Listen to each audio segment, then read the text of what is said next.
ተናግረን አናውቅም።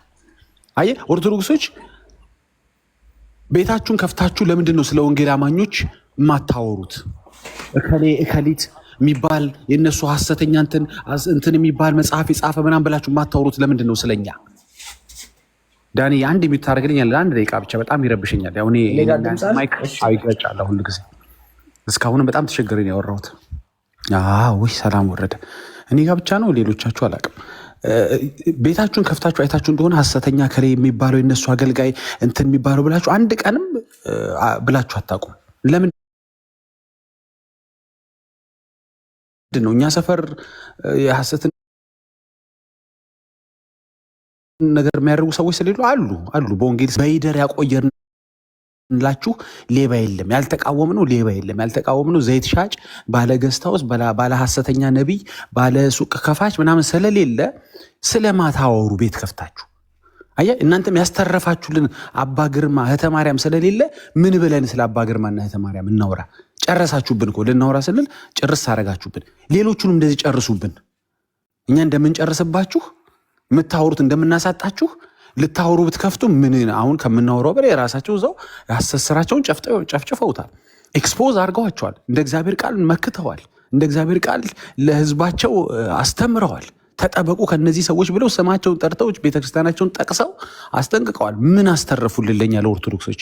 ቤት ከፍተን ብናወራ እንደው ዝም ብሎ ጉንጭ ማልፋት ነው፣ የተበላ ቁብ ነው። አየ ሴም ቴክኒክ መጠቀም አለባችሁ፣ ወይም እናንተ ጋር ያለውን ጅማሮ ማጎልበት አለባችሁ። ልክ እህተ ማርያም ላይ አባ ግርማ ላይ እነከሌ ላይ የወሰዳችሁትን አይነት እርምጃ ቀሪዎቹ ባለዲሾችና ቢጫ ለባሾች ላይ እርምጃውን መውሰድ አለባቸው። እርምጃ ስላሁንም በድጋሚ ስለ ስጋዊ እርምጃ እያወራ ያለሁት ሀሳባቸውን፣ ክፉ ትምህርታቸውን፣ ክፉ ልምምዳቸውን፣ መጽሐፍቶቻቸውን ወይም መጽሐፍቶቹን መሰል በሆነ ሁኔታ ብትቃወሙ ኖሮ ማንም ስለ እናንተ አያወራም ነበር። አለቀ። ይሄ ነው ያለው መፍትሄው፣ ሌላ አይደለም መፍትሄው። አይ ካላችሁ ግን አቅፈናቸው ትውልዱን ዘመኑን እንዲበላ ከጌታ ሀሳብ እንዲርቅ ቃሉን እንዳያነብ በሌሎች ተረቶች እንጠምደዋለን ካላችሁ ደግሞ ይቅርታ አድርጉልን። ስራችን በእግዚአብሔር እውቀት ላይ የሚነሳውን የሰውን ሀሳብ ማፍረስ ነውና ማፍረሳችንን እንቀጥላለን። ስለዚህ ቴክኒኩን እኮ ጀምራችሁታል። አሁን እኮ አንድ ገድል ጀምራችኋል። በቃ መሰል አሁን ከዚህ በኋላ ስለተወገዘው ብዙ የምናወራበት ምክንያት የለም። በቃ እኮ ተወገዘ። በቃ እኮ አለቀ እኮ። ስለዚህ ወደ ቀሪዎቹ ወዳልተወገዙት ነው የምንሄደው። ስለዚህ ኪፕ ኦን ዱዊንግ ዳት ለማለት ነው፣ ለማበረታታት ነው። አመሰግናለሁ ዳኒ። ለምንድን ነው እምነት የሌለ? የምታምነው አተ ነው? አው አምኜ ሳይሆን በቃ ዓለምን ዝም ብዬ ሳይ በጣም ታምራለች ብዬ አሰብኩኝና ምንም እምነት የለኝም እኔ እኮ። የምታምነው አተ ነው ወይ እምነት የሌለ? አጥቼ አይደለም አክቹዋሊ። አታ አይደለም ግን አንዳንድ ጊዜ በቃ እቺ ዓለም ጥሩ ናት ብዬ ስለማስብ ብዙም ለእምነት ሰዎች ለምን ይጣላሉ ብዬ ዝም ብዬ አስባለሁ። የምታምነው ሳታጣ ነው ዓለም የበለጠችበት። ያ ለምን እንደሆነ ታውቃለህ? አንተን የመሰለ ምንም ወንድም ዝም ብዬ ሳስብ ለምንድን ነው ሰዎች ግን በእምነት ነው በቋንቋ የሚያስቡት? ዝም ብዬ አስባለሁ። ምናልባት አይም ራንግ ዓለም ከፈጠራት ትበልጣለች እያልከን ያለው? ያ ኦፍኮርስ አንተን የመሰለ ተፈጥሮ ለምንድን ነው ሰዎች በእምነት ነው በቋንቋ የሚጣሉት? ዝም ብዬ አስባለሁ። እኔ ከማንም ጋር አልተጣላሁም። አንተ ከሰው ጋር ጭራሽ ስትጣላም ሰምቼ አላውቅም። ዝም ብዬ እሰማቸዋለሁ። በጣም ነው የምሰማቸው። በጣም ሁላችንም እዚህ የምናገለግል ሰዎች ከሰው ጋር አንጣላም። ግን ያ ለምንድን ነው ግን ዓለም ምንድን ነው? ዓለም የምትባለው ሀገር ለእናንተ ምን ያህል? በጣም ረጅም ናት። ብራዘር ሀሳብን አልተረዳሁትም። አሁን ትልቁ ነገር ምን መሰለ? ለምን ማለት ማን አስጨንቀው? ማን አስጨንቀው? እግዚአብሔር አሁን መጠረ፣ እኛን ፈጠረን። አሁን እግዚአብሔር እኛን የሚያስጨንቀን ይመስልሃል? እግዚአብሔር አስጨንቆ ነው እኮ አያውቅም ወዳጄ። አሁን እየተጨነክ ያለው አንተ ነህ። እግዚአብሔር አስጨንቆ አያውቅም። እግዚአብሔር ሰውን አላስጨነቅም። ኦኬ። አሁን ያለህበት የህይወት ምዕራፍ ላይ ምን አይነት እንደሆነ አላውቅም፣ ግን የሚያስጨንቅ አምላክ አይደለም ያለው። ሁሉ እነሱ ሰላምና እረፍት ሊሰጡ አይችሉም፣ ደስታ ሊሰጡ አይችሉም። እውነተኛ ደስታና ሰላም ያለው ከፈጣሪ ዘንድ ነው። ጌታ ካላሳረፈ ልታርፍ አትችልም። ጌታ ከተማን ካልጠበቀ ጠባቂዎቹ በከንቱ ነው የሚደክሙት። አየህ የእውነተኛ የህይወት የነፍስ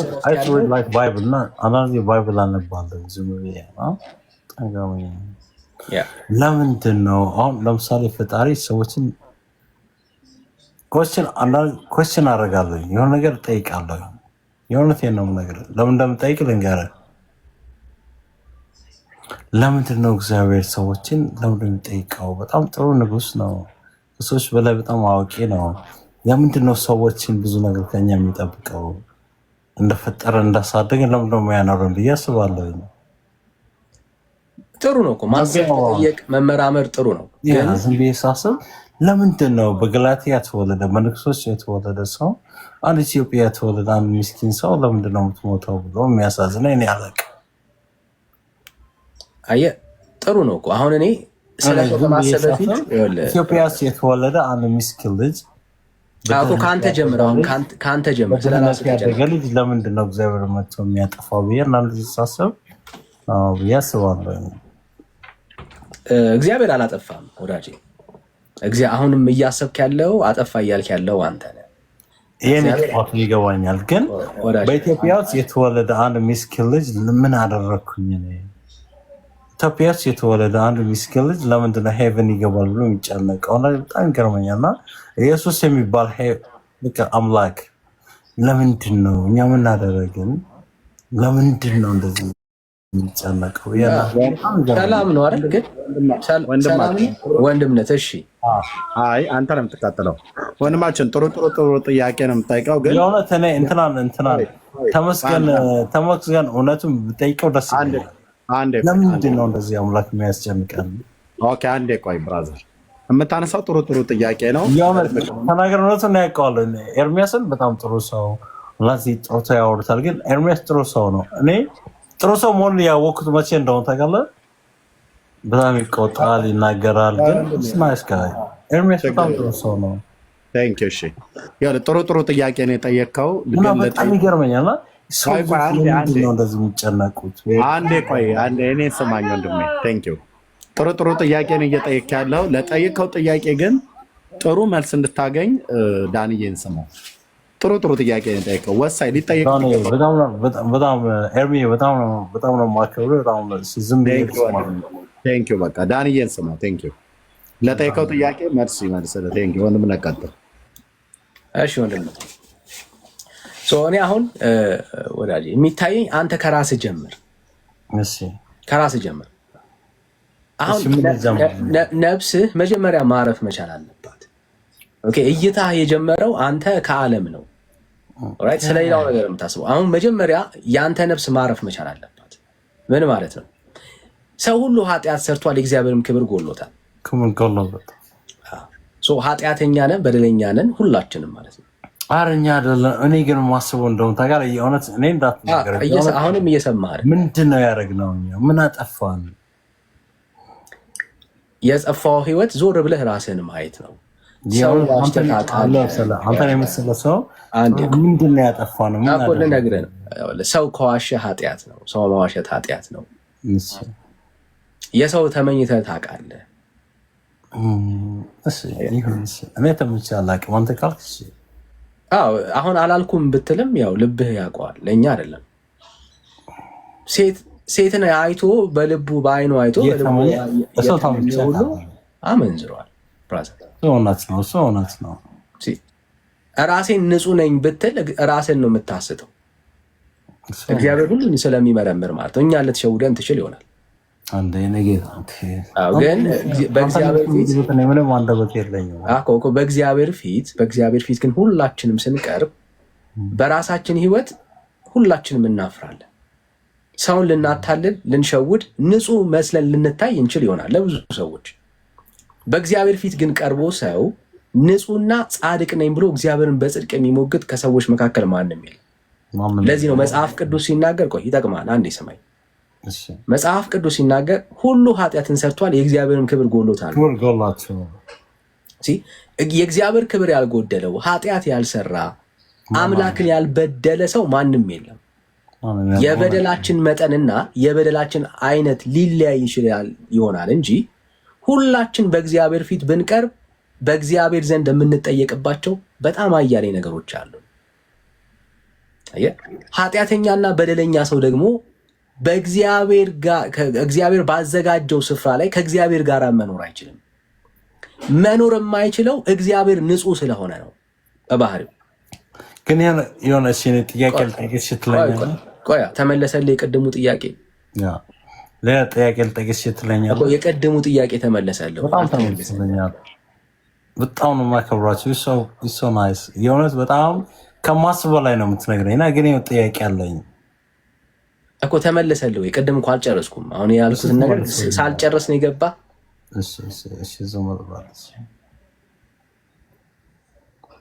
ግን የሆነ ጥያቄ አለኝና አንድ ጥያቄ ደግሞ መጠየቅ ፈለግኩኝ። እሺ ይህን ጥያቄ ጠይቀኝና ሁለቱንም ጥያቄ ስለመመልስልህ በስርዓት ትሰማኛለህ። ሌላ ጥያቄ ለምንድነው የሰው ልጆች ሁሉ ጊዜ ፈጣሪ አሁን አንዳንድ በጣም እናንተ በጣም የምሰማው እንደሆነ ታውቃለህ። አንተ ኤርሜስና እሰማለሁ እና ክርስቲያን መሆን ፈለግኩኝ እና ሁላችሁም በጣም እሰማቸዋለሁ። ለምንድነው እነዚህ ልጆች እንደዚህ የሚያደርጉ? አንዳንድ ጊዜ እንደኔ አሁን ለምሳሌ እኔ ብዙም ለማመን ብዙም እርግጠኛውን ያደለም እናንተ ሰምቼ ግን የሆነ ነገር እፈልጋለሁ። የሚገርም የምታስበው እኔ አሜሪካን ነው የምኖረው እና እናንተ በጣም የሚገርም አትሰሙ። በቃ ዝም ብለን እናያችኋለን፣ እንሰማለን እና የእኛ ኢንቴሌክቹዋል ምንድን ነው እነዚህ ልጆች የሚያስቡት ብዬ አንዳንድ ጊዜ እጠይቃለሁ። ታውቁ እኔ እርስ በርሳችሁ ስጣሉ በጣም ይገርመኛል እና መጠየቅ እንፈልጋለን። አሜሪካን ውስጥ ነው የምኖረው። ሊቭ ኢን ዲሲ በጣም ሁሉ ጊዜ እሰማለሁ። እኔ ኤርሚያስን ኦርቶዶክስ ቸርችን ማንም ምሳሌ ጭራሽ አላስብ፣ ግን ከእናንተ መማር እንፈልጋለን። ከዛ ሳይ ትከራከራላችሁ እንዴ? ከነዚህ ልጆች እኛ መማር እንፈልጋለን። ለምንድነው የማይሰሙን ብዬ አስቤ አውቃለሁ። የእውነቴን ነው የምልህ። ለምንድነው የማይሰሙን? ለምንድነው እርስ በርሳቸው ብቻ የሚከራከሩት? እነሱን እያየን አንዳንድ ጊዜ እንደምንማር አያውቁም እንዴ ብዬ በጣም አስባለሁ። አሜሪካን ዲሲ በጣም ጓደኞች አሉ። ቁጭ ብለን እየሰማን ለምንድነው እነዚህ ልጆች የሚጣሉት? ለምንድነው ጥሩ ትምህርት የማያስተምሩን ምናምን ብለን እናስባለን። እሺ ተረድቻለሁ ሀሳብን። ሁሉ ጊዜ ለምንድነው የሚከራከሩት? ትምህርት ለምንድነው የማያስተምሩን? በቃ ለምንድነው የማያስተምሩን? አሁን አለቭ ኢን ዲሲ እኔ አሜሪካ ነው የምኖረው እና ዝም ብዬ ስሰማ ለምንድነው እንደዚህ የሚጣሉት? ለምንድነው እንደዚህ የሚከራከሩት? እየተጣላን እየተከራከርን የሚመስልህ አንተ ምንድነው እኛን የማያስተምሩን? አሁን ለምሳሌ ኤርሚያስ ሰው በጣም ብዙ የኦርቶዶክስ መጽሐፍ ብዙ ያውቃል። እነዛ ደግሞ ኢትዮጵያ ውስጥ የሚማሩ ደግሞ የተሉ ልጆች ይሄ ብዙም አይጠቅመንም፣ ምን አለ ቢያስተምሩን? እሺ ጨረስክ? ጨርሻለሁ ማባለ። እሺ ቴንክ ዩ ተባረክ። አሁን እንደማታቋርጠኝ ተስፋ አለኝ። የሰማው በደንብ እንድትረዳ ያክል ነው። ኦኬ አሁን በደንብ ስማኝ ከልብ ማለት ነው። እሺ የእውነቴን ነው የምነግርህ። እኔም የእውነቴን ነው የምነግርህ። በጣም እሰማለሁ እና መማር ፈልጌ መምጣት ፈልጌ ሁሉ ጊዜ ሲከራከሩ ሳያቸው ጠብ ሰለቸኛል። ከራከሩ አሁንም አየህ እየሰማኸኝ የማያስተምሩን ምናምን ብዬ አስባለሁ። ሰማሁ ብራዘር ሰማሁ እና በደንብ ሰማኝ። አሁን ይጠቅምሃል። አሁን የመጀመሪያው ስቴፕ ከቅድሙ ነው የምጀምርልህ። ነፍስ ማረፍ አለባት። መማር ትፈልጋለህ፣ ማወቅ ትፈልጋለህ፣ የእግዚአብሔር የሆነውን ነገር መመርመር ትፈልጋለህ። ምናልባት ወንድምነትን በተደጋጋሚ እየሰማሁ ነው ያለው። ጥሩ ነው። የመጀመሪያው ስቴፕ ነፍስህን ማሳረፍ ነው። ነፍስህ ግን እንዴት ነው የምታርፈው ነው ጥያቄው። የሰው ነፍስ እንዴት ነው የምታርፈው? የሰው ነፍስ የምታርፈው ዳግም በመወለድ ነው። ምን ማለት ነው? አሁን ኃጢአታዊ ማንነት፣ ለእግዚአብሔር የማይሆን ህይወት ያለህ ማንነት ነው ያለ ሰው የእግዚአብሔር ልጅ ኢየሱስ ክርስቶስን በማመን ዳግም መወለድ መቻል አለበት። የእግዚአብሔር ልጅነትን ያጣውን በኃጢአት በበደል ምክንያት ያጣውን ልጅነት ዳግም ማግኘት መቻል አለበት። ለዚህ ነው መጽሐፍ ሲናገር ዮሐንስ ወንጌል ምዕራፍ 1 ቁጥር 12 ላይ ለተቀበሉት ሁሉ ግን በስሙ ለሚያምኑት ለነሱ የእግዚአብሔር ልጆች የሆኑ ዘንድ ስልጣን ሰጣቸው ይላል። አየህ፣ ያ ያጣኸውን የልጅነት ስልጣን የምታስገኝበት ዳግም የምታገኝበት መንገድ በጣም ግልጽ ነው። መጽሐፍ ቅዱስ በክርስቶስ ኢየሱስ እመን ይላል። ሰው በክርስቶስ ኢየሱስ ሲያምን ያጣውን ያንን የልጅነት ክብር ዳግም ያገኛል። ከእግዚአብሔር ጋር ህብረት ማድረግ፣ ከእግዚአብሔር ጋር ሰላምን ማውረድ፣ የእግዚአብሔር የሆነውን ነገር ማግኘት የምትጀምረው ዳግም በመወለድ ነው። የመጀመሪያው ስቴፕ ይሄ ነው። ምን ማለት ነው? የእግዚአብሔር ልጅ ኢየሱስ ክርስቶስን በማመን ዳግም መወለድ መቻል አለብን። ኃጢአት፣ በደል፣ በአንተ ላይ ያለው የትኛውም የዕዳ ጽሕፈት ሊሻር የሚችለው ስለ አንተ የሞተልህን በመስቀል ላይ ዋጋ የከፈለውን የሚወድህን ጌታህን የህይወት ጌታና ዳኛ አድርገህ በመቀበል ነው። ክርስትና የሚጀምረው ከእግዚአብሔር ጋር አብረት ነው። የእውነቴ ነው። በጣም ማከብር ብትናገረው ሁሉ ደስ ይለኛል። ግን ለምንድን ነው አምላክ ለምንድን ነው የሚያስጨንቀን ብዬ አስቤ ያውቃለኝ። አላስጨነቀም እኮ አላስጨነቀም። አሁንም ከሄድክበት መንገድ ልብህን ክፈትና በጣም ይገርመኛል። ለምንድን ነው አምላክ እኛን እየሰማኝ ነው? እግዚአብሔር አስጨንቆ አያውቅም። እንደዚህ ነው መጽሐፍ። በደምብ ስማኝ። ያው መስማት አለብህ አንተ፣ መስማት ነው ያለብህ። እግዚአብሔር ሰውን አስጨንቆ አያውቅም። ለዚህ ያስጨነቀን ይመስለኛል። አይደለም በደጅ ቆሜ አንኳኳለሁ ነው የሚለው። ለምሳሌ አሁን ድረስ ለምን አንድ ያቄል ጠይቀና ሳስብ እንደሱ አይሆንም። ብራዘር የሚያምር ልጅ ንጹህ የሆነ ሰው በጣም የሚያምር ልጅ ፈጥሮ እየሰማኝ ነው ብራዘር። አንዳንድ ጊዜ እኔ በጣም እጨነቃለሁ እኮ። እግዚአብሔር አላስጨነቅም። እግዚአብሔር አላስጨነቅም። አሁንም ቆሞ በልብህ ላይ አንተን የመሰለ ጥሩ ልጅ እስኪ ፊትና በጣም ዝም ይገርመኛልና አንተን የመሰለ ልጅ ለምን ያስጨንቀን? ግን ምን አደረግን ብያስ አላስጨነቀ። እግዚአብሔር ማናችንም አስጨንቆ አንተን የመሰለ ሁላችንም የመሰለ ለምንድን ነው ወንድማችን ባየ እኔን የሚት ያደረኩ ደጋግሞ ውስጥህ የሚጮህ ድምፅ አለ። ያንን ብቻ ነው አንተ የምታስተጋባው። እግዚአብሔር ሰው እንደሚያስጨንቅ፣ እግዚአብሔር ጨካኝ እንደሆነ፣ እግዚአብሔር ለሰው ልጆች እንደማያዝን፣ ርኅራሄ የጎደለው፣ ከምሕረት የራቀ እንደዛ አድርገህ ውስጥህ የተሳለብህ ወይ ደግሞ የሰማኸው ድምፅ አለ። ያን የምታስተጋባው አንተ እንደምትለው አይደለም። እግዚአብሔር የሰው ሁሉ ወዳጅ ነው። አንተን ይወድሃል፣ እኛን ይወደናል። እግዚአብሔር የሰው ልጆች ከልቡ አያስጨንቅም ይላል ሰቆቃወ ኤርምያስ ላይ። መጽሐፍ ቅዱሳችን እንደዛ ነው የሚነግረን። እሺ እግዚአብሔር የሰው ልጆች ከልቡ አያስጨንቅም ይላል። በፍጹም አያስጨንቅም። ጌታ ማንንም አስጨንቆ አያውቅም። ላስጨንቅ ብሎ ቢል ፍጥረቱን ሁሉ ማጥፋት ይችላል። ማስጨንቅም አይደለም በአንድ ቅጽበት ላይ ያጠፋ ይችላል። ግን እሱ እንደዚህ አድርጎ አያውቅም። ስለዚህ ያለ ባህሪው ባህሪ አትስጠው። ኦኬ እግዚአብሔር የሰው ልጆች ከልቡ ምን አይልም አያስጨንቅም ይላል። ኦኬ አያስጨንቅም ይላል። መጽሐፍ ቅዱስ እጅህ ላይ አለ። ኤርሚያው ወጣ ኤርሚ ወጣ።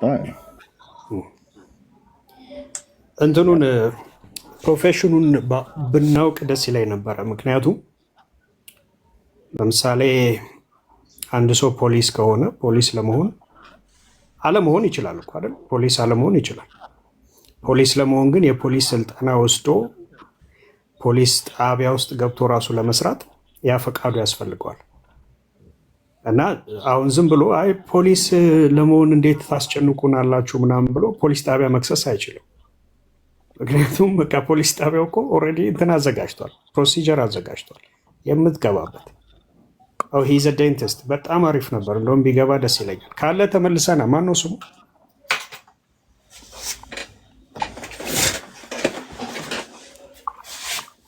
ካለ ተመልሰና ወንድማችን ወንድምነት ሰቆቃወ ኤርምያስ ምዕራፍ 3 ቁጥር 33ን በእንግሊዝኛ አንብብለት።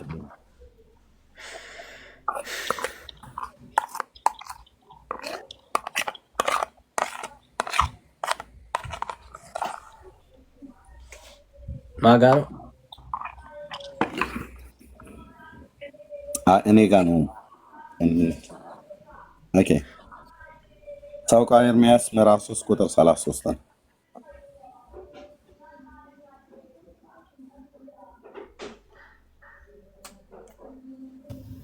ዳኒ እስከዛ እኔ ማውራት እችላለሁ? ቆይ አንዴ። እሺ ቆይ ታወራለህ። ጂኒያው አለ ወንድምነት? ቁጥር ስንት? 33 3:33 Yeah. For he does not afflict from his heart or grieve the children of men. Yeah. የሰው ልጆች ፈጽሞ አያሰቃይም ወይንም አያሳዝናቸውም ነው። እንደውም አያሳዝናቸውም፣ አያሳዝነውም። ጌታ እንዲህ አይነት ባህሪ ነው ያለው። ኦኬ ለሆነን እንደዚህ ይሆናል። ከምን ተነስቶ ነው ይሄንን ያደረገው? ክብር ጎሎት ክብር ለመጨመር ብሎ ነው? ዋው ፓፓ ይገርማል፣ ምን አይነት ነው ተብሎ በሰዎች ዘንድ አድናቆትን ለመጨመር ፈልጎ ይመስላል? አይደለም። በሰው አንደበት አይደለም፣ በመላእክት አንደበት እንኳን ባይመሰገን ባይደነቅ ባይዘመርለት እሱ ለዘላለም የተመሰገነ አምላክ ነው። ቶ የሰው ልጆችን ይሄ በከበሮ በምናም ነገር በኪቦርድ ብሎ እያንበጫረቅን የምንዘምረው መዝሙር አይደለም። ነገደ መላእክት እንኳን ባይዘምሩለት ለዘላለም የተመሰገነና የተፈራ አምላክ ነው። ብናመሰግነው ለክብራችን ነው። ብንሰግድነት ለክብራችን ነው። ብትጠጋው ወደሱ ብትጠጋው ለራስህ ነው፣ ለመዳን ብለህ ባትጠጋውስ ትጠፋለህ ማለት ነው። ለዘላለም ነው የምትጠፋው። ስትጠፉ ግን ይሄ እንኳን አልጠፋም፣ ምክንያቱም ወደ ጌታ ተጠግቻለሁ። ስትጠፉ እንኳን እግዚአብሔር ብራዘር፣ ስትጠፋ እንኳን እግዚአብሔር ደስ እያለው እሰይ እንኳን ጠፋ ይሄ ሰውዬ ብሎ እያለ አይደለም የምትጠፋው። እያዘነልህ፣ እየራራልህ፣ እየለመነህ፣ እያባበለ ና ተመለስ ወደ እኔ እያለ አልሰማ ብለህ ሄደ ከሞት ጋር ተጋፈጥክ። ሞት ውጦ ያስቀራል ማለት ነው። ይሄ ሞቱ የስጋ ሞቱ እነ መሐመድ እነ አየለ ሁላችን የምንሞተው እድሜያችን ሲደርስ የምንሞተው ወይ በህመም የምንሞተው በተለያየ ነገር የምንሞተው አይደለም። ሁለተኛ ሞት የሚባል አለ እና እግዚአብሔር የሰው ልጆች አያስጨንቅም። እሺ ለሰው ልጆች ለምሰሙ ያው ሰቆቃወ ኤርምያስ መጽሐፍ ምዕራፍ 3 ቁጥር 33 ላይ እግዚአብሔር የሰውን ልጆች ከልቡ አያሳዝንም፣ አያስጨንቅም። ሰይ በቃ አሰቃየዋት ብሎ አይልም። በኃጢአታችን ምክንያት የሚመጣብን ውጤት አለ። ኃጢአት ስታደርግ ሄደ በኃጢአት ምክንያት ኮንሲኮንሲ ታጭዳለህ። ሰው የዘራውን ያጭዳልና ለምሳሌ ዝሙትን ምንዝርናን በህይወት ላይ ብታመጣ ሄደ ከሴት ጋር ብታመነዝር አይምሮ ጎልሃል ይላል። ከዛ ሳይቀጣ አይቀርም ይላል። እዛው ጋር በቃ ስላደረግከው ኃጢአት ነው የምትቀጣ። የሆነ ነገር ይገጥማል፣ ወይ በበሽታ ወይ በሆነ ነገር ይገጥማል እና እሱን እግዚአብሔር አይደለም ያመጣ፣ በአንተው ራሱ ሄደ ያደረግከው ነው። ጌታ እንኳን ቢቀጣ የሰው ልጆች አልመለስ ብለው መጨረሻ እምቢ ካሉ ደግሞ በሱ ቁጣ ስር አለመውደቅ በጣም ብራዘር አለመውደቅ ይሻላል እንጂ ጌታ 32 ላይ እንደውም እኮ ስታየው ምንድን ነው የሚለው? For though he causes grief ይላል, he will have compassion according to the abundance of his steadfast love. ከፍቅሩ ብዛት የተነሳ አለ። እንደው ሰዎችን ቢያሳዝን እንኳን ለብረቱ ብዛት ያዝንላቸዋል፣ በጣም ይራራል ይላል። ከፍቅሩ ብዛት ይላል። ራይት እግዚአብሔርን ሰው አላወቀውም። እንደው ጌታ ምስክሬ የእግዚአብሔር ወንዶችና ሴቶች ልጆች ምሕረትና ቸርነቱን የቀመሳችሁ ካልሆናችሁ በስተቀር እግዚአብሔር ጭራቅ ተደርጎ እኮ ነው የተሳለው። በተለይ በሃይማኖት ቤት አውሬ ተዳርገው ነው የሳሉት። ምሕረቱ ያለቀ ትዕግስት የሌለው፣ ሌሎች ግን ርኅራሄ የተሞሉ የፍቅር እናት የፍቅር አባት ይላል። ከእግዚአብሔር የበለጠ የፍቅር አባት አለ እንዴ? ከእግዚአብሔር የበለጠ አፍቃሪ አለ? ከክርስቶስ የበለጠ አፍቃሪ አለ? ማርያም ፍቅር ናት ይልሃል መጥቶ፣ እንትና ጴጥሮስ ፍቅር ነው ይልሃል መጥቶ። እነሱ ፍቅር እንኳን ቢሆኑ ይሄን ፍቅር የተማሩት ከማን ነው? ከክርስቶስ ነው። ማርያም ፍቅር ብትሆን ይሄን ከማን የተማረችው? ከክርስቶስ ነው። ትሁት ነው ማነው? ማርያም ትሁት ናት ምናምን ነገር ብሎ ይላል። ይህን ትህትና ከተማረች የተማረችው ከክርስቶስ ነው። እሱ ግን ያለውን አይሉም። ፍቅርን ከክርስቶስ ትህትናን ከማርያም ይላሉ። ማን ነው ከፋፋ እያደረገ እንዴ? ፍቅርንም ከክርስቶስ ነው፣ ትህትናንም ከክርስቶስ ነው፣ ቅድስናንም ምሕረትንም ፍቅርንም ከክርስቶስ ነው። እኔ ዋህ በልቤ ትሁት ነኝ ነው ያለው።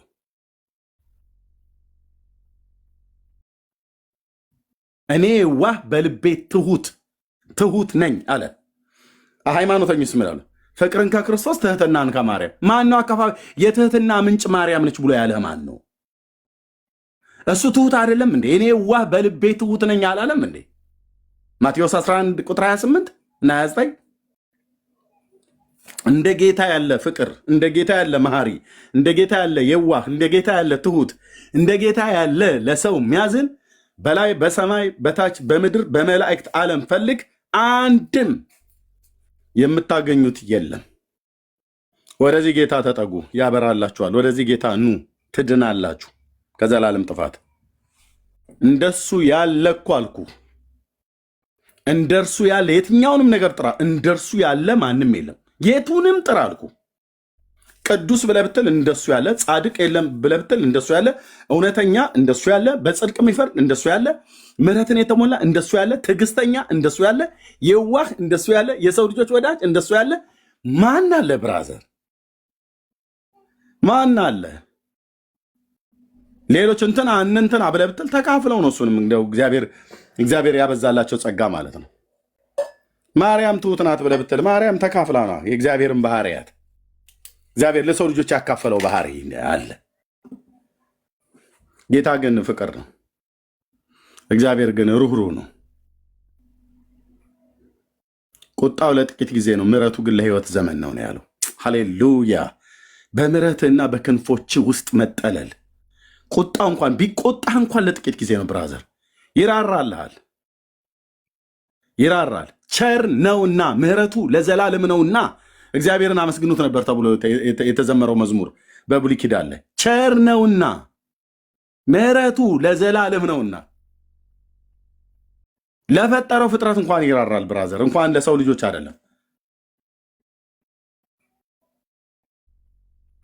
የሰማይ አባታችሁ የሰማይ አዋፍትን ራሱ እንኳን ይመግባል ይላል። ስለሚራራ እኮ ማለት ነው። እናቶች እንኳን እንትን እውራ ሞራን ሳይቀልብ አይውልም እኮ ብለው ይላሉ። ቸሩ መድኃኔዓለም እውነታቸውን እኮ ነው። የግድ ገላትያ ኤፌሶን ተብሎ መጻፍ የለበትም። እጅን ስትከፍት ይላል መዝሙረ ዳዊት ላይ ከመልካም ነገር ታጠግባቸዋለህ። ፊትህን ስትሰውር ይደነግጣሉ፣ ይሞታሉ፣ ወደ መቃብራቸውም ይገባሉ፣ ነፍሳቸውንም ታውጣለህ፣ ወደ መቃብርም ይገባሉ ይላል። ፍጥረት ከፊቱ የተነሳ ላጥፋው ብሎ ካለ ማን ከልካ ያለው? ከስላሴ መንግስት ትእዛዝ ከወጣ መላእክት አያስቆሙትም አልኩ። እንዲህ አይነት ጌታ ምሕረትን የተሞላ ነው። እንደርሱ ያለ አልኩ። በዳዴ አይደለም በንፉቅቅ በጭንቅላት በአናት ተገልብጠህ እንኳን ብትሄድ እንደሱ ያለ ወዳጅ አታገኝም። ደጋግሞ እኮ አወራን እንዴ። በሰይጣን በጆሮ ላይ ያሾከሾከን እግዚአብሔር ጨካኝ ነው ትላለህ እንዴ? አላውቀውም በል እንዴ አላውቀውም በል ካላወቅ እና ይሄን ብለህ የምንለው ተባረኩ። ወንድምነት ጸጋ ይብዛላችሁ። ቀጥሉ። ቴንክ ዩ።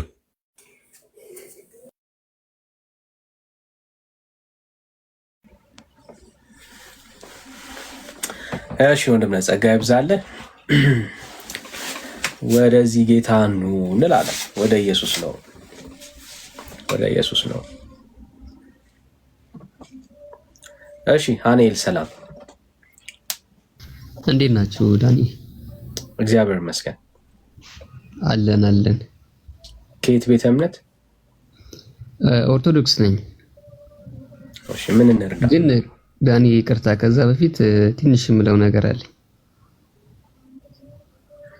እሺ ምን እንርዳ? ከሀገር ቤት ነው ከኢትዮጵያ ነው እና የምገባው ምን እንዳረግኩ አላውቅም። የሆነ ቀን ገስት ልኬ ኤርሚ ቤት እየገባውኝ አክሴፕት ብዬው ወዲያው ነው ብሎክ የተደረጉት። ቢኒያም ይመስለኛል፣ ምን እንዳረግኩ አላውቅም። ማለት ትንሽ ኢሞሽናል ሆኛለሁ። ኤርሚ በጣም ይመቸኛል፣ ብዙ ነገር እማራለሁኝ፣ አውቃለሁ ምናምን ብዬ የማስብበት ሰው ነው እና ለምን እንደዚህ አይነት እንትን ውስጥ እንደተገባ የፈጠነ አላውቅም። ወዲያው ነው ያጨለመብኝ እና የሚችል ከሆነ ኤርሚ ብፈታኝ ደስ ይለኛል። በጣም መማር ስለምፈልግ እኔ ነኝ ያደረኩት። እሺ ያው ፈትቻለሁ። እኔ ነኝ ያደረኩት። አንተ አይደለም። እሺ ይሄ አንተ ነህ? አዎ እኔ ነኝ። ይሄ ነው ሪዝን ያደረኩት። ቆይ ሃኒ ይኸውልህ፣ አሁን ብዙ ጊዜ ለአማኞች ምን ብለናል? አማኞች አትላኩ፣ አሁን የምንፈልገው ኦርቶዶክሳውያንን ነው ወይ ምናምን እያለን እንጠይቃለን። እና የዛን ጊዜ አስታውሳለሁ ይህንን አካውንት ብሎክ ያደረኩት አስገብተን ሁለቴ ምናምን ድምፅ አይሰማም ምትለውም ነገር የለም። ማይክንም ኦን አድርጋ አታወራንም። ሲቀጥል ደግሞ አማኝ የሆናችሁ አትላኩ እየተባለ በፍጹም በቃ ማንም እንግዲህ አማኝ ከሆንክ አም ሶሪ አትላኩ እየተባለ ነው የላከው። ሲቀጥል ደግሞ ቆይ ኦርቶዶክስ ነህ? በጣም በስተት ይሆናል። ስለዚህ ችግር የለም። አይ ላጋርጎ ነው እንዳልኩ በተደጋጋሚ ገብተህ ቃል አወራህንም ችግር የለውም። እዛ እናወራለን። ኤርሚያው ሲከፍት ናና እዛ እናወራለን። እሺ አመሰግናለሁ። ፈትቻለሁ ከብሎክ ላይ አመሰግናለሁ ኤርሚ። እሺ ኦኬ ሶሪ በጣም ይቅርታ። ችግር የለም ይገባኛል። ተፈጠረ እንትን እሺ አቤትም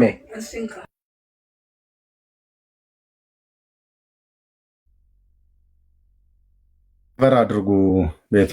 እሺ ምን መጥቷል? ኦርቶዶክሳዊ ነው ምን ከታች ያለው ወንድም ምዕመን እንኳን ደህና መጣ። እሺ እንኳን ደህና ቆያችሁኝ። ሰላም ናችሁ ወይ? እግዚአብሔር ይመስገን። ኦርቶዶክሳዊ ወንድም ነህ አይደል? አዎ። ያው እስኪ ስለ ገድላቱ እናወራ ብዬ ነውና መጀመሪያ እንዲሆንልኝ የፈለግኩት ምን መሰለ፣ ትክክል አይደለም ብላችሁ ገድላቱ ጋር እናንተ እያላችሁ ያላችሁ ጸሐፊውን ነው ወይስ ገድሉን የተጋደለውን ሰውዬ ነው? እሱን ጥያቄን ወደ በኋላ ላይ እኔ ራሴ አስተናግዳለሁ። ግን አሁን መጀመሪያ እኛ የምንፈልገው የተወገዘው ወይንም ሙሉ ለሙሉ መቀበልን ያጣው ቤተክርስቲያኒቱ ያወገዘችው ገድል የትኛው ገድል ነው? ገድለ ዮሐንስ የሚል ገድል ተወግዟል። የትኛው ነው ያልተወገዘው? እንጃ እኔ ብዙ ዲቴል አላውቅም ስለሱ። ግን እዚህ ጋር በይፋ ያየ ነው እንግዲህ ገድለ ዮሐንስ ተወግዷል ብለዋል። የትኛው ገድለ ዮሐንስ? እኔ አረፍ ነው ብዙ ስለ እንትን አላውቅም። እሺ የተወገደውን ያው እዛው ኤኦቲሲ እንትን ላይ ፔጅ ላይ ገብተህ ካየው ዩቲዩብ ላይ የተወገዘውን ኢንዲኬት አድርገዋል። ያልተወገዘውስ ገድል ትክክል ነው ወይ? ሌላው ጥያቄ ያው አሁን እኛ ምዕመን ነን፣ ገባ? እኛ ለማወቅ እየጣርን ያለን ሰዎች ነን። ስለዚህ አሁን ግን ለማወቅ ደግሞ ስንመጣ ሞር አሁን በነገራችን ላይ እኮ ገድሉ ይህን ያህል ብዙ እኮ የሚያውቀው ኦርቶዶክስ አለ ብለህ አታማጠብቅ። ሞር ይህን ያክል እንደዚህ ዲቴል አሁን እዚህ ጋር ሲነበብ ሲወራ ሞር እየታወቀ መጣ እንጂ አብዛኛው ሰው የሚያውቀዋል ብለን አንገምትም። እኔ ደግሞ አብዛኛውን ሰው ያውቀዋል። ምዕመናን ለመሰለ የምታውቀው ምናልባት በገጽ በምዕራፍ በመጽሐፉ ስም እንደዚህ የሚባል ገድል ብለው አያስተምሩም ይሆናል እንጂ ገድል ውስጥ የተጻፈውን እያንዳንዷን ነገር አውደ ምሕረት ላይ እያስተማሯችሁ አዎ አሜን ብላችሁ ወደ ቤት ትሄዳላችሁ። የእኛ ችግሩ ይሄ እኮ ዲቴል አሁን እንደዚህ ነው ተብሎ አታጎኘውም አታነበውም። ይህን ያህል ትኩረት ሰጥተህ እንትን አትለውም። እኛ እኮ ገብቷል አይደል? እኛ እኮ ተቃውሟችን ገድሉ ለምን ተጻፈ ማንጻፈው ምናምን አይደል። ገድሉ ውስጥ የተጻፈው ነገር ሲጀምር ከእግዚአብሔር ቃል ጋር የተቃረነ ነው። ስለዚህ እሱ አንተ ለአንድ ኦርቶዶክሳዊ ምዕመን ለአንድ እንደ ኦርቶዶክሳዊ ምዕመን ለአንተ ከአውደ ምሕረት ላይ እሱ ገድል ሲሰበክልህ ገድሉ ላይ ያለው ሲሰበክልህ አሜን ካልክ ህይወትህን ይዞ ገደል እየገባ ነው ማለት ነው ይሄ ገድል። ስለዚህ በአንድም በተዘዋዋሪም ገድሉን አናቀውም ብትለኝም በስም በመጽሐፍ በገጽ ቁጥር ምናምን ላታቀው ትችላለህ። በምዕራፍ ምናምን አድርገህ ላታቀው ትችላለህ። ግን ገድል ውስጥ ያለው ሀሳብ እየተሰበከልህ አለ። አየህ፣ ችግሩ እሱ ነው። አንተ የሚሰበከው ነገር መጽሐፍ ቅዱሳዊ ስላልሆነ ልክ አይደለም ነው አይደል? አሁን ገድሉ ገባኝ። ኦኬ እኔ አሁን እሱን ተቀበልኩኝ። ግን እኔ አሁን ለምሳሌ መጽሐፍ ቅዱስ ላይ አሁን ለምሳሌ ያለ ነገር አለ። መጽሐፍ ቅዱስ ላይ ሳይወጣ ለቅዱሳን ወይ ደግሞ ቅዱስ ለሆኑ ሰዎች እግዚአብሔር በተለየ መልኩ የሚገልጽላቸው መጀመሪያ በይፋ ከመውጣቱ በፊት ለምሳሌ እግዚአብሔር ሕግ በይፋ ከመውጣቱ በፊት ቅዱስ ለሆኑ ሰዎች ወይ ደግሞ ከእግዚአብሔር ጋር በጣም ዲፕ ግንኙነት ላላቸው ሰዎች እግዚአብሔር የሚገልጥላቸው ነገር አለ። ለእነዚህ ለቅዱሳኖችስ እንደዚህ ተገልጦላቸው ቢሆንስ? ኦኬ ሐዋርያው ጳውሎስ ሲናገር እኛ ከሰበክንላችሁ ወንጌል እኛም ብንሆን መላእክትም ቢሆኑ የተለየ ወንጌል ቢሰብኩ የተረገሙ ይሆኑ ይላል። ስለዚህ የተለየ የሚባል ወንጌል የለም። የተለየው መጽሐፍ ቅዱስ ላይ ለምሳሌ ከተነገረው በፊት ሲጠቀሙ የነበሩ ሰዎች አሉ። መጽሐፍ ቅዱስ ላይ ማለት አልገባኝም። ከተለየው ለምሳሌ እግዚአብሔር በይፋ ያንን ነገር ከመናገሩ በፊት ምንድን ለእግዚአብሔር የሆነ ነገር ብታቀርብ ያንን ነገር እግዚአብሔር ይቀበላል። ምን ነበር እሱ? ኦኬ ለምሳሌ ላሳይ እንግዲህ ኖህ ለምሳሌ 8:20 ላይ ኖህ ለእግዚአብሔር መስዋዕትን ሰራ፣ ከንጹህ እንስሳ ሁሉ ከንጹህ ወፎች ሁሉ ወሰደ፣ በመሰዊያው ላይ መስዋዕትን አቀረበ አለ። አሁን ኖህ እዚህ ጋር ንጹህ እንስሳና ንጹህ እንስሳ ለመሆናቸውን በምን አወቀ? የሙሴ ሕግ ገና አልወጣም። ሙሴን ገና አላወቀ። ኖህ በምን አወቀ? በጣም ጥሩ። በእምነት እኮ ኖህ በምን አወቀ ስለ በእምነት ማለት እኮ በእምነት ማለት ምን ተጽፏል? በእምነት ብቻ ሳይሆን በህሊና ሕግም ጭምር ማለት በህሊና ሕግም አውቋል። በህሊና ሕግ ማለት ስለዚህ ይሄ ሕግ አልተጻፈም ነበር ገና። ስለዚህ ይህንን መስዋዕት አቀረበ። አልተጻፈም። ሰው ነው ኖህ። የህሊና ሕግ የሚባል እንዳለ ታውቃለህ ወይስ አታውቅም? ካልሆነ በሮሜ መልክ ላይ እናሳየ።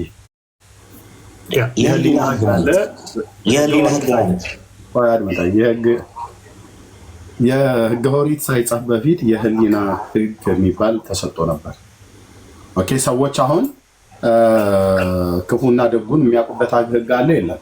ስለተጻፈ ነው ስትወለድ ክፋትንም መልካምንም የምታደርገው? ሕፃን ልጅ እንደተወለደ አሁን ያ እግዚአብሔር ስላለ ማን ክፋትን ያስተምረዋል? ማን ክፋትን ያስተምረዋል? ለሕፃን ልጅ አሁን ክፋትን ማን ያስተምረዋል? ያው ከሚያዩ ነገሮች ክፋት ይለምዳል። ሁሉም ሰው ኃጢአት ስለሚሰራ ከሚያዩ ነገር ብቻ አይደለም። አሁን በምን አውቀው ነው ይሄ ዳቦ ይሄ ነገር የኔ ነው እያሉ የሚያለቅሱት? የእነሱ ያልሆነ ሁሉ የሰውን ሁሉ ጭምር የኔ ነው እያሉ ያለቅሳሉ አይደል? ህፃናት አይ ህፃናቶች አሁን የሚያውቁ አሉ። አንዳንዶች ደግሞ እንትንም ያሉ እንደ አስተዳደጋቸው ሁኔታ ነው። ፈጣን አሉ፣ በጣም የማይፈጥሩ አሉ። የትኛውም ህፃን ሲወለድ እናቱና አባቱ ክፋትን ስላስተማሩት አይደለም የሚያውቀው። የህሊና ሕግ ይባላል። ህፃን ታዲያ ክፋት ይሰራል እንዴ? ወዳጄ እንግዲህ ለመማር ከሆነ የምታወራ ከሆነ ማውራት ማለት ነው። ለመማር የምትፈልግ ከሆነ ማለት ነው። ለመማር የምትፈልግ ከሆነ ህገ ኦሪት ሳይሰጥ በፊት ብሉይ ኪዳን ኦሪት አለ። ህገ ወንጌል ሳይሰጥ በፊት ህገ ኦሪት አለ። ህገ ኦሪት ሳይመጣ በፊት ህገ ልቦና አለ። የህገ ልቦና የሚባለው የህሊና ሕግ ማለት ነው። ኦኬ ሀሳባቸው እርስ በርስ ሲካሰስ ይላል ቅዱስ ጳውሎስ በሮሜ መልእክቱ ላይ። ምን ማለት ነው ሀሳባቸው እርስ በርስ የሚካሰሰው? አየህ፣ እውነትንና ሐሰትን፣ ጽድቁና ኩነኔውን፣ የእግዚአብሔር መንፈሳዊና ዓለማዊ የሆነውን ነገር ብቻ እንዲያውቁ እግዚአብሔር ለሰው ልጆች በህሊና ሕግ እንዲተዳደሩ የሰጠበት ነው። ኖህ ንጹህ መሆናቸውን በምን አወቅህ ብለህ ብታል፣ አንደኛ እግዚአብሔር ሰው ነው። ሁለተኛ የጌታንም ድምፅ ይሰማል። እንደዚህና እንደዛ ሰዋልኝ ብሎ አብርሃምን በዘፍጥረት መጽሐፍት ምዕራፍ 15 ላይ ሲናገር ነውር የሌለባቸውን እንስሶችን ይዞ እንዲሰዋለት ለአባታችን ለአብርሃም የ3 ዓመት ጊደር፣ የ3 ዓመት በግ፣ ዋኖስና እንደዚህ ያዝልኝ ብሎ አለው። የሚከፈሉ እንስሳቶችን ነገረው። ስጋቸው የሚከፈለው ነገረው።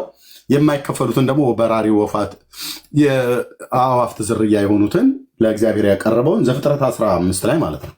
እነሱን ደግሞ ስጋቸውን ደግሞ አልከፈለም ይላል። ኦኬ እዛ ጋር ጌታ ነግሮት ነው ለአብርሃም። ለኖህ ግን ነገረው አይልም። መርከብ ስራ ብሎ እንዳለው እነዚህ ሰዋልኝ ብሎ አላለው። ታዲያ ይህ ሰው ይህንን ነገር ሲያቀርብ በምን አውቆ ነው? ንጹህ መሆናቸውን በምን አውቆ ነው? ወይስ እንስሶችን መስዋዕት እግዚአብሔር መቀበል የጀመረው ከኖህ ጀምረው ነው ብለህ ካልክ የአዋፍትን የምናምን ነገሮችን ባይጨምርም ምን ነው ከአቤል ላይ እኮ የበግን ከሚያረባው ላይ እንስሳ እኮ አቅርቦለታል። ኦኬ አንዳንድ ሰዎች መጥተው ሲከሱ እግዚአብሔር ወደ አቤልና ወደ መስዋዕቱ ተመለከተ ብሎ የሚለውን ቃል የተመለከተው በግ ስላረደለት ነው፣ እንስሳ ስላቀረበለት ነው፣ ደም ስላሳየው፣ ስጋ ብርንዶ ስለቆረጠለት ነው ይላሉ። ቃየል ደግሞ ጥራጥሬ ስላቀረበ ጥራጥሬ አልፈልግም ብሎ ስላለ ነው ይላሉ። ኖ ይሄ በጣም ፍርደ ገምድልነት ነው። እግዚአብሔር ቃየል ጥራጥሬ ስላቀረበ አቤል በግ ስላቀረበ አይደለም። እግዚአብሔር በጉ ይሻለኛል ከጥራጥሬው ብሎ በሚል አይደለም ወደ አቤልና ወደ መስዋዕቱ የተመለከተው። ስለ በግ ብሎ አይደለም የተመለከተው። አቤል በጉን ሲያቀርብ በእምነት ነው ያቀረበው። ያኛው ጥራጥሬውን ሲያቀርብ ጥራጥሬ ብቻ አይደለም አትክልት ሁሉ ጭምር ነው። አራሽ ነው፣ ገበሬ ነው። ጥራጥሬ ብቻ ሳይሆን ፍሩትም አሉ፣ አትክልቶች አሉ። እነሱን ሁሉ ሲያቀርብ ያቀረበው ያለ እምነት ነው ያቀረበው። ስለዚህ እግዚአብሔር ወደ ቃየልና ወደ መስዋዕቱ የተመለከተው በግ ስለሆነ ወደ አቤልና ወደ መስዋዕቱ የተመለከተው በግ ስለሆነ ወደ ቃየል የተመለከተው ጥራጥሬና ፍሩት ስለሆነ ብርቱካን፣ ሎሚ፣ ሙዝ ምናምን ነገር ስለሆነ አይደለም፣ ያለ እምነት የቀረበ ስለሆነ ነው።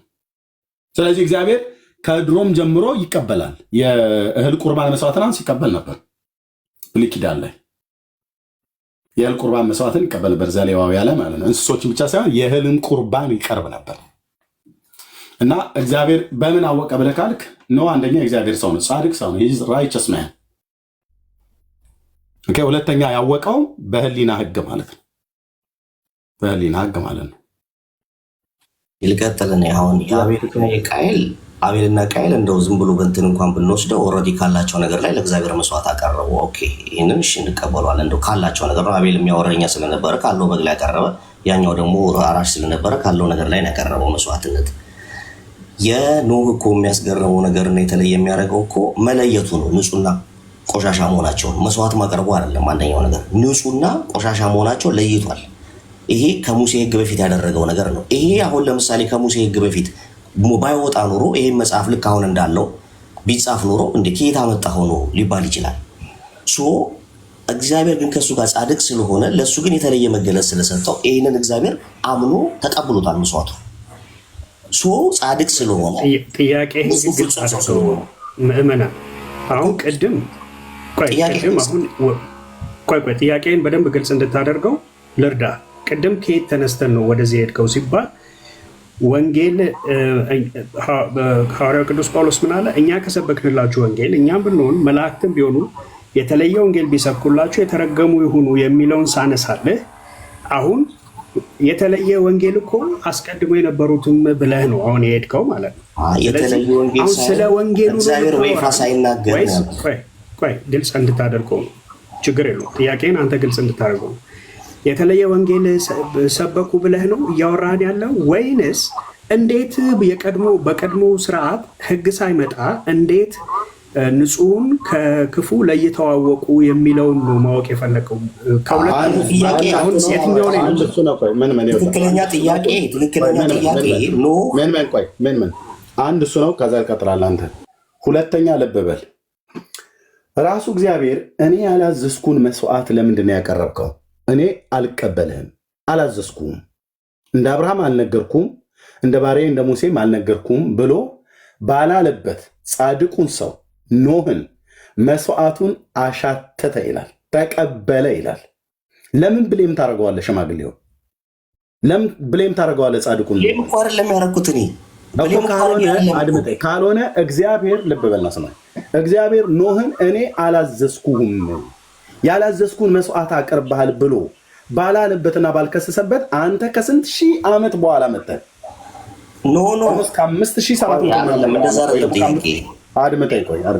ከ5500 ከ5000 ምናምን ነገር ዓመት በኋላ መጥተህ ያለው ሰውዬ በህገ ልቦናም ጻድቅ የነበረው የተመሰከረለት ጽድቁ፣ በህገ ኦሪትም ጽድቁ የተመሰከረለትን፣ በአዲስ ኪዳንም ጽድቁ የተመሰከረለትን ጻድቁ ኖህን ለመኮነን እራሱ አምላኩ አልቀበልህም እኮ አላለው። ማን አዘዘህና ነው አንተ ለእኔ እንደዚህ አይነት የምታቀርብልኝ? በምን አወቅህ ንጹህ መሆኑን አለመሆኑን? እኔ ያላልኩህን አንተ ማነህ ለእኔ እንደዚህ ልታቀርብልኝ? በየትኛው ህግ መሰረት አዘዝኩና ነው ያልታዘዝከውን የምታቀርበው ለእኔ ብሎ አላለውም። የተቀበለውን የጻድቁን ሰው አሁን ለተጠይቀው ጥያቄ መልስ ስታጣ የተቀበለውን እግዚአብሔር የተቀበለውን የጻድቁን ሰው መስዋዕት ለማቃለል ከተረቱ አስመልጡኝ ነው። ልሽሽ ከዚህኛው አስመልጡኝ ካልሆነ በስተቀር ምንም የምትፈይደው ነገር አንዳች ነገር የለም ነው የምለው። እውነት ለመናገር አልኮነንኩትም እኮ ነው። እኔ እኮ ጻድቅ ሰው ነው እያልኩ እኮ ነው። ፍጹም ሰው ነው፣ ጻድቅ ሰው ነው ይላል እኮ። ያወቀው በህገ ልቦና ነው። በህሊና ህግ ነው ያወቀው እኮ። የህሊና ህግ ማለት ምን ማለት ነው? የህሊና ህግ ማለት ሮሜ ምዕራፍ 7 አንብበ እኮ ለህሊና ህግ ተሰጥቷል። ህግ አለ። የህሊና ህግ ማለት ልብ በለስ ስማኝ፣ ሰዎች ክፉና ደጉን የሚለዩበትና የሚያውቁት ድንጋይ ጽላት ላይ ተጽፎላቸው ነው እንዴ? አይ እኮ ምን ናቸው የህሊና ህጎች የሚባሉት? አድመጠኝ። ድንጋይ ጽላት ላይ ተጽፎላቸው ነው ክፉና ደጉን የሚያውቁት ሰዎች። ሰውማ እግዚአብሔር ስላለ ክፉና ደጉን ያውቃል። ፔሪየድ። በቃ በዛ ነው ያወቀው ነው። ህገ ልቦና ክፉና ደጉን እኮ ነው ክፉና ደጉን እኮ ንጹህ በሆነና ንጹህ አለመሆናቸውን እንስሶችን ነው። ህገ ልቦና ማለት እሱ ነው። አሁን አንተ እኮ ይሄ ስለ ህገ ልቦና ማለት እኔ ጥያቄ ነው። በምን አወቀ? ጻድቅ ስለሆነ ፍጹም ስለሆነ በህገ ልቦና አወቀ እኮ አልኩ። በህሊና ህግ አወቀ ማለት እኮ ነው። የህሊና ህግ ማለት ሮሜ መልእክት ላይ ሀሳባቸው እርስ በርስ ሲካሰስባቸው እኮ ይላል። የህሊና ህጎች የሚባሉት ምን ናቸው ከነበሩ? አንድ ይሄ ብቻ ነው። ኦርቶዶክስ ያደረኩ ገድለ መጥምቀ ዮሐንስ ላይ አወራው። ኦርቶዶክሳዊ ስለሆነ ብሉይ ኪዳን ላይ እዚሁ ወጥሬ ቢይዝህ ላበላብተዋል። በቁምህ ነው የሚያለብህ። ጌታ ኢየሱስ ምስክሬ ነው። ብሉይ ኪዳን ላይ አንተ አይደለም ሂድና ሌሎችን ጥራ ከፈለግ። በቅንነት ሲነግሯችሁ አትታበይ፣ አትወጠር። ምንም ቀኝና ግራ ጆሮ ለይተህ የማታውቅ ሰውዬ ማለት ነው። ነገርኩህ። በህገ ልቦና ማለት አድምጠኝ። በህገ ልቦና ማለት ህገ ኦሪት ህገ ልቦና ማለት ዘመነ አበው ላይ የነበሩ ሰዎች በሲና ህግ ከመሰጠቱ በፊት የነበረውን በህገ ልቦና ነው የሚያውቁት። ሀሳባቸው ውስጥ አለ። እግዚአብሔር ሰውን ሲፈጥር እንደዛ አድርጎ የህሊና ህግ ጭምር ውስጣቸው ፈጥሯል። ሮሜ መልእክት ቅዱስ ጳውሎስ ያለው እንደዛ ሆኖ ከሆነስ እሺ ወንድምነት ዮሐንስ ላይ የምታወራ ከሆነ አውራ፣ ካልሆነ ሄድና ሰኔ ጎልጎታን አንብብ። ብራዘር የማታውቀውን አታውራ። ታበይብኝ ብለህ እንዳትል ጌታ ኢየሱስ ምስክሬ ነው። አሁን በቁምህ ያለ ባህል ብሉይ ኪዳን ከኔ ጋር ብታወራ በቁምህ አልኩ። ይህንን ወልካፋ የሆነ መጽሐፍታችሁን ለማዳን ፈልገህ ከሆነ ምንም አትችልም። ከዚሁ ነገርን በቅንነት ማለት ነው። ሮሜ መልእክት መጽሐፍ ምዕራፍ 7ን ስታነብ ቅዱስ ጳውሎስ ተናግሯል ስለ ህገ ልቦና፣ ስለ ህሊና ህግ። ኦኬ፣ በቅንነት ነገርን። ጻድቁን ሰው ልትከስ፣ ጻድቁን አምላክ ልትከስ እሱ ራሱ እግዚአብሔር ያልጠየቀውን ለጻድቁ ለኖህ ማን አቅርብልኝ ብሎ አለ። እኔ ልከስ አይደለም እሱ ነው የመጣሁት። እሺ እታች ወረድ፣ ታብታብ አድርግ። እሺ እታች ወረድ። ቴንክ ዩ። በህገ ልቦና የተጻፈውን ህግ በሰው ህሊና ውስጥ ነው ያለው። ኦኬ፣ እግዚአብሔር አምላክ ብሌም አላደረገውም፣ አልከሰሰውም። ጻድቁ ነው ማቅረብልኝ ብሎ አለ አላለውም። ጻድቁ ጌታ በጽድቅ የሚኖረውን የባሪያውን የኖህን መስዋዕት ተቀብሏል። ፒሪየድ አለቅ። እንዴት አወቀ እነዛ እንስሶች ንጹሐን መሆናቸውን? በህገ ልቦና ነው፣ በህሊና ህግ ማለት ነው። የተጻፈ መጽሐፍ ስላለ ብቻ አይደለም የሚያውቀው። እንዴት ኖህ አካሄዱን ከእግዚአብሔር ጋር፣ ሄኖክ አካሄዱን ከእግዚአብሔር ጋር እንዴት አደረገ? በምን አውቆ? የእግዚአብሔርን አካሄድ በምን ተረዳና? አየህ፣ ይህንን ሁሉ አያውቅም።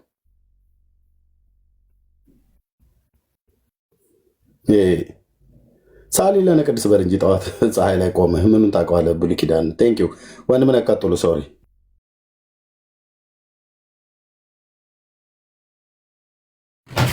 አይ በቃ መጽሐፍ ቅዱስ እኮ ስለማያነቡ ነው አሁን የሁሉ ችግር። መጽሐፍ ቅዱስ ስለማያነቡ ገድላትን ለማትረፍ ሲሉ የማይገቡበት ነገር የለም። በቃ ሲምፕል እኮ የሆነው መልስ ምንድን ነው? አቀረበ፣ መስዋዕቱን እግዚአብሔር ተቀበለው። እግዚአብሔር እስከተቀበለው ድረስ ንጹህ መስዋዕት ነው። መሰለ አንድ የሚውት አደረገው። መሰለ እና ገብሩ የሚውት አድርጉት ሁለታችሁ። እሺ፣ ስለዚህ መስዋዕቱን ተቀበለው። መስዋዕቱን ከተቀበለው ደግሞ በእምነት ያቀረበው ነገር ነው። በእምነት የቀረበ ነገር ሁሉ፣ ምክንያቱም ኖህም ቢሆን በእምነት አቀረበ፣ ሄኖህም ቢሆን አካሄዱን ከእግዚአብሔር ጋር መንገዱን ሲያስተካከል በእምነት ስለተራመደ ነው እሱም የተወሰደው። ኦኬ፣ ከእንስሶቹ ጋር አይደለም ችግሩ። ጥያቄው እንስሶቹ ጋር አይደለም፣ ከሰዎቹ እምነት ጋር ነው። ይህም ኦልሬዲ የተገለጠ ነው በመጽሐፍት። ስለዚህ አሁን ገድለ ዮሐንስን ከዚህ ተነስተ ልታስጥለው አትችልም። አስቀድሞ የነበሩ አባቶቻችን የተመሰከረላቸው በዚህ ነውና። በየትኛው? በእምነት። ከዛስ ሊመጣ ያለውን ክርስቶስን ሊመጣ ያለውን ያንን በተስፋ አይተው በርቀት አይተው ተሳልመውት አለፉ። ከዛስ ያ ተስፋ ግን አሁን ፍጻሜ ያገኘ። ዳሩ ግን እነኚህ ሁሉ በእምነት የተመሰከረላቸው እንኳን ቢሆን ነገር ግን እግዚአብሔር ለእኛ አንዳች ታላቅ የሆነች አንዳች ነገር አይቷልና ያለኛ ፍጹማን አይሆኑም። ለምን? የተፈጸመው አስቀድሞ ያዩት የተስፋ ቃል ሁሉ የተፈጸመው በክርስቶስ ኢየሱስ ነው። ይህንን ተስፋ አምነው ሞቱ። እኛ ደግሞ ያ የተሰጠው ተስፋ በእኛ ጊዜ ምን ሆነ? ተገለጠ። አየነው። አየህ፣ አስቀድሞ ተስፋ ነበረ። ከዛ ሐዋርያቶቹ ደግሞ ሲናገሩ ምን አሉ? ያየነውን የሰማነውን እጆቻችንም የዳሰሱትን ሕይወት ተገለጠ ብለው ነግረው ማለት። አየህ፣ የተሰጠው ተስፋ ምን አለ? ተገለጠ፣ ታየ፣ ተነካ፣ ተዳሰሰ። ከዛስ በተስፋ ያመኑትም ዳኑ። በእርሱ በአካሉ በተገለጠው ያመንነው እኛም ከሐዋርያቱ ጋር ዳንን። ይሄንን ግን ተስፋ አንተ ገድለ ዮሐንስን ይዘህ መጥተህ ይሄ አስቀድሞ የተነገረው የእግዚአብሔር ተስፋ እርሱም የማዳኑ ስራ በክርስቶስ ኢየሱስ የነበረው ያ እርሱ አሁን ለእኛ የተገለጠውን አንተ ገድለ ዮሐንስን መጥተህ አምጥተህ እውነት ፈጽሞ ልታደርገው አትችልም ነው። በቃ የለም አንተ ጋር ያ ሞክሩት። ጌታ ምስክሬ ነው። ይህንን በቀደም ለኦርቶዶክሳውያን ጸዲ ገብታ ሳስረዳት ነበር። እንዴት አስቀድሞ የነበሩ አባቶች ዳኑ?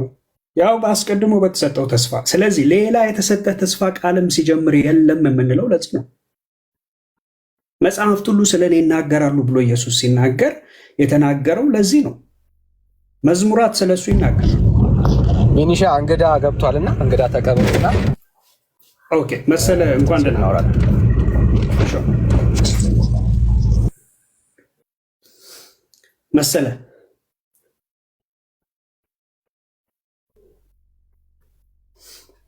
መሰለ መሐመድ ሚዩትን አንሳውና አወራን ወንድማችን። እኔማ ኤርሚን ለማመስገን ነው የገባው። ኤርሚን እግዚአብሔር ይባርክ፣ እግዚአብሔር ጸጋ ያብዛል ልለው ነው የገባው። ሌላ ምንም አይደለም። እንዳንተ አይነት ይብዙልኝ ኢየሱስ ክርስቶስ፣ እንዳንተ አይነት ያብዙልኝ ለማለት ነው። እሺ ጸጋ ይብዛል። ኤርሚ ሰምቷል። ተባረክ። አንተ ቦታውን ለኦርቶዶክሳውያን ስለምንፈልገው አንዴ ላስወርድ። ተባረክ። ጸጋ ይብዛል። እሺ እሺ እሺ ኦኬ እሺ። ኦርቶዶክሳውያን ካላችሁ ነው ግቡ። የላከው ወንድም ቢኒ አዮኒ ነው ምናምን። እሺ እሺ ገብሬ ወደ አንተ እንመጣለን። ቆይ ቢኒ ዮኒ ወይ አቤት፣ እንኳን ደህና መጣ። ከየት ቤተ እምነት ነህ? እዚሁ ማንኪ ነኝ። አይኔ አማኝ ነኝ፣ ፕሮቴስታንት ነኝ። ኦኬ እሺ፣ ጸጋ ይብዛል። እሺ እንቀጥል። ሌሎች ኦርቶዶክሳውያን ካላችሁ ግቡ። ገብሩ ማለት የምትፈልገው ነገር ካለ በል ነው። ኦርቶዶክሳውያን ካላችሁ እንቀበላችሁ። እኔ የሚገርመኝ ብንየ መሰለህ የሚያሳዝን ነገር ካለ የኦርቶዶክስ አማኞች በቃ የውሸት መፈንጫ መሆኗ በጣም ነው የማዝነው ማለት ነው። ምክንያቱም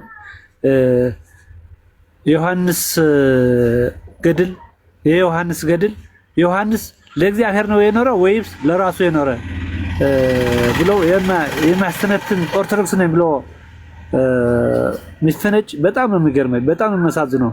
ለምሳሌ ሐዋርያት የእግዚአብሔር መልእክት ሁሩ መሃሩ ኩሉ አሕዛብ ህዝበ ዘትብሉ ዘታጠምቁ በሉ መስማዕ ወወልድ መንፈስ ቅዱስ ሲላቸው ጌታችን ኢየሱስ ክርስቶስ ስለ ኢየሱስ ክርስቶስ አስተምር ነው ያላቸው እንጂ ሎርድ ያለበት ቦታ በጣም ድምፅ ነበር። ኦኬ አንድ ጊዜ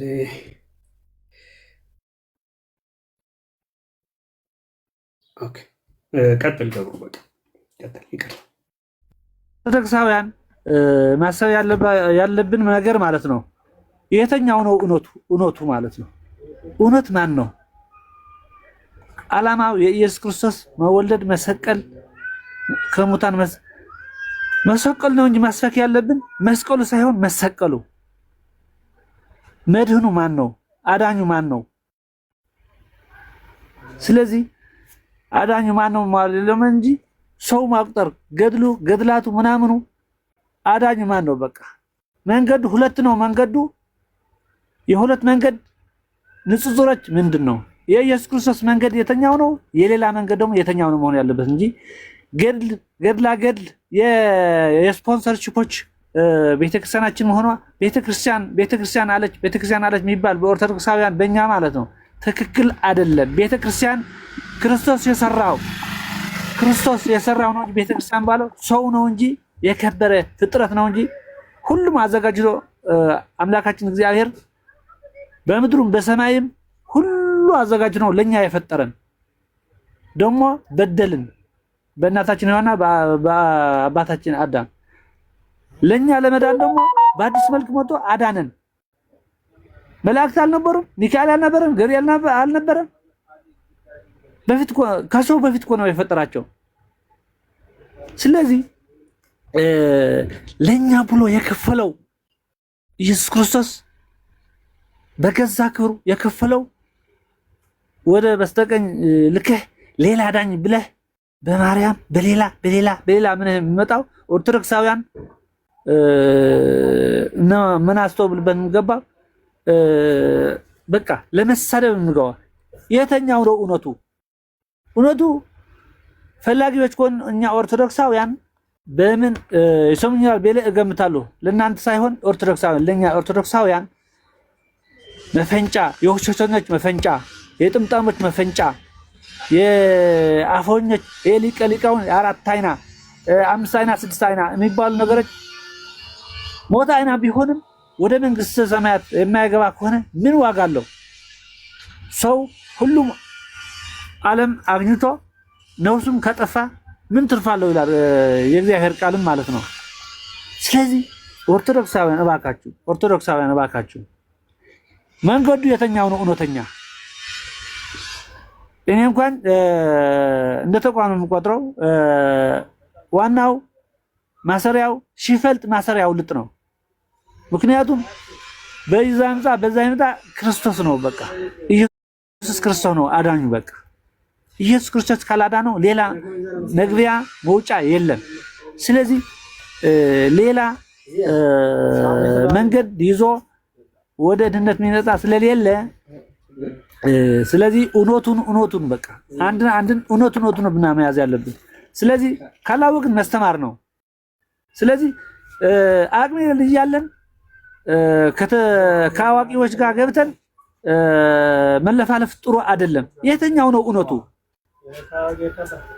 ብዬ ለኦርቶዶክሳውያን ለእናንተ ደግሞ ወንድሞቼ በጣም አክብራችኋለሁ በእግዚአብሔር ፍቅር ማለት ነው። አግዙኝ እባካችሁ አግዙኝ። እየጠፋ ስላለ ሰው እግዚአብሔር የፈጠረው ሰው እየጠፋ ስላለ በእግዚአብሔር የተሰጣችሁ ኃይል በእግዚአብሔር የተሰጣችሁ ትምህርት በእግዚአብሔር በጣም አደንቃችኋለሁ።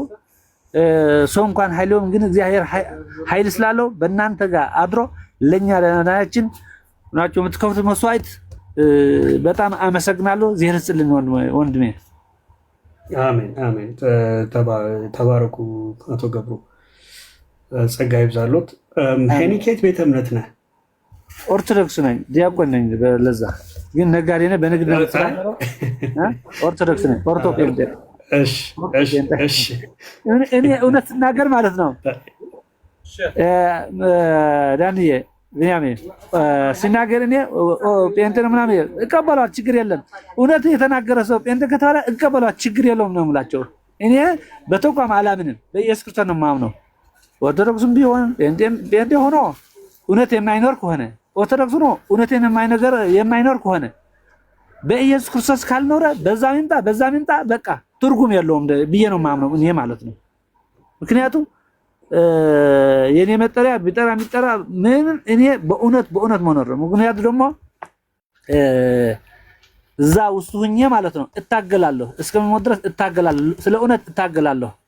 ከእናንተ ጋር ሁኜ ከፈጣሪ ጋር ሁኜ እታገላለሁ። እውነት የውሸት ትምህርቶች የውሸት ገድላቱም እስከሚጠፉ እታገላለሁ። ምን አባባል አለ መሰለህ ወንድሜ፣ ተናግሬ ነበር እኔስ አስቀድሜ ባሌን ተሻሚን ወንድሜ፣ አሁን ምን ልናገር በሐዘን ላይ ቁሜ። በጣም አዝናለሁ። ሰው ሲጠፋ አዝናለሁ ወንድሜ፣ አዝናለሁ። በእግዚአብሔር የተፈጠረ ሰው ሲጠፋ አዝናለሁ ማለት ነው። ስለዚህ እኔ ኦርቶዶክስ ነኝ፣ ዲያቆን ነው፣ አገልጋይ ነበር። አሁን በንግድ ነው የምተዳደረው። ግን የነሱ ሁሉ አካሄድ አይመቸኝም፣ ግን ስለ እውነት እኖራለሁ ከቤተሰቦቼ ጋር ስለ እውነት ስለሚኖር ስለ ተቋሙ ስለ ኦርቶዶክስ ስለ ቤተክርስቲያን እንትን አይደለም ስለ እውነት ስለ ኢየሱስ ክርስቶስ ግን እኔ መኖር እፈልጋለሁ ወንድሜ።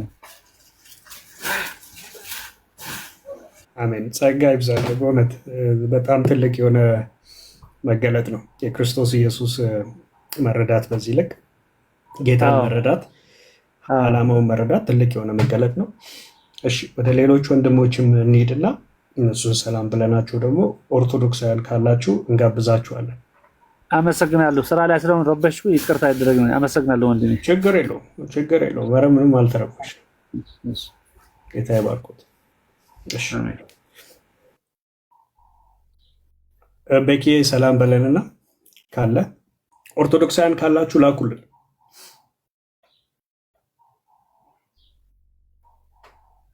ኦርቶዶክሳውያን ገድለ ዮሐንስን እስቲ ኑና እውነት አድርጉት ፕሊዝ፣ በድንግሊቱ እንለምናለን። አንድ ኦርቶዶክሳዊ ልኬልህ ነበረ።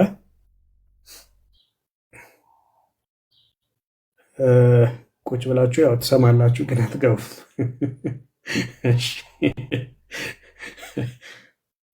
ኑና ገድላችሁን አስትሉ እንጂ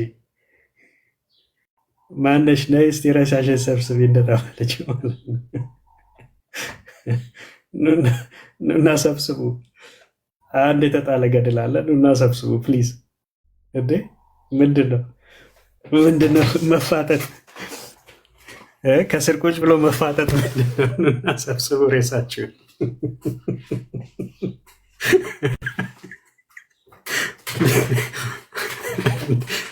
አንድ ቀብር ስርዓት እንኳን አትደርሱም እንደ እናንተ ግን አይደብራችሁም?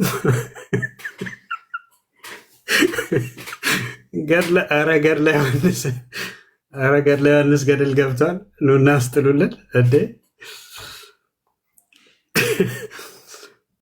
ወንድሞች። የሚገርሟችሁ ዝም ብዬ ስክሮል እያደረኩ ወደ እንዳለ አያሉ ወይ ቁጭ ብሎ የሚሰሙትን ማለት ነው አሉ። ኦርቶዶክስ ዲያቆናት፣ ቄሶች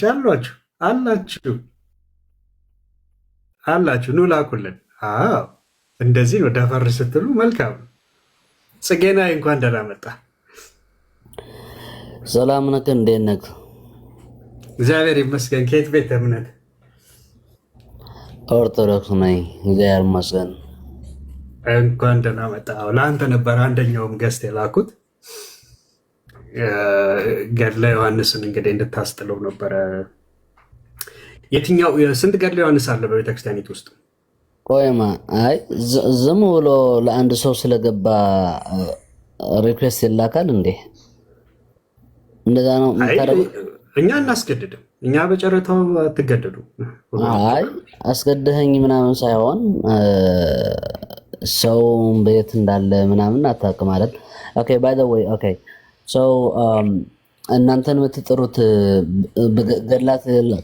በገድላት ላይ ያለ ሰዎችን ያስገባቸውን ቤተክርስቲያኒቱን እንድታርመው አይደለም ዓላማህ የነበረ ወይም ዓላማችሁ የነበረ? ኦኬ ታዲያ ኦኬ ሶ ናው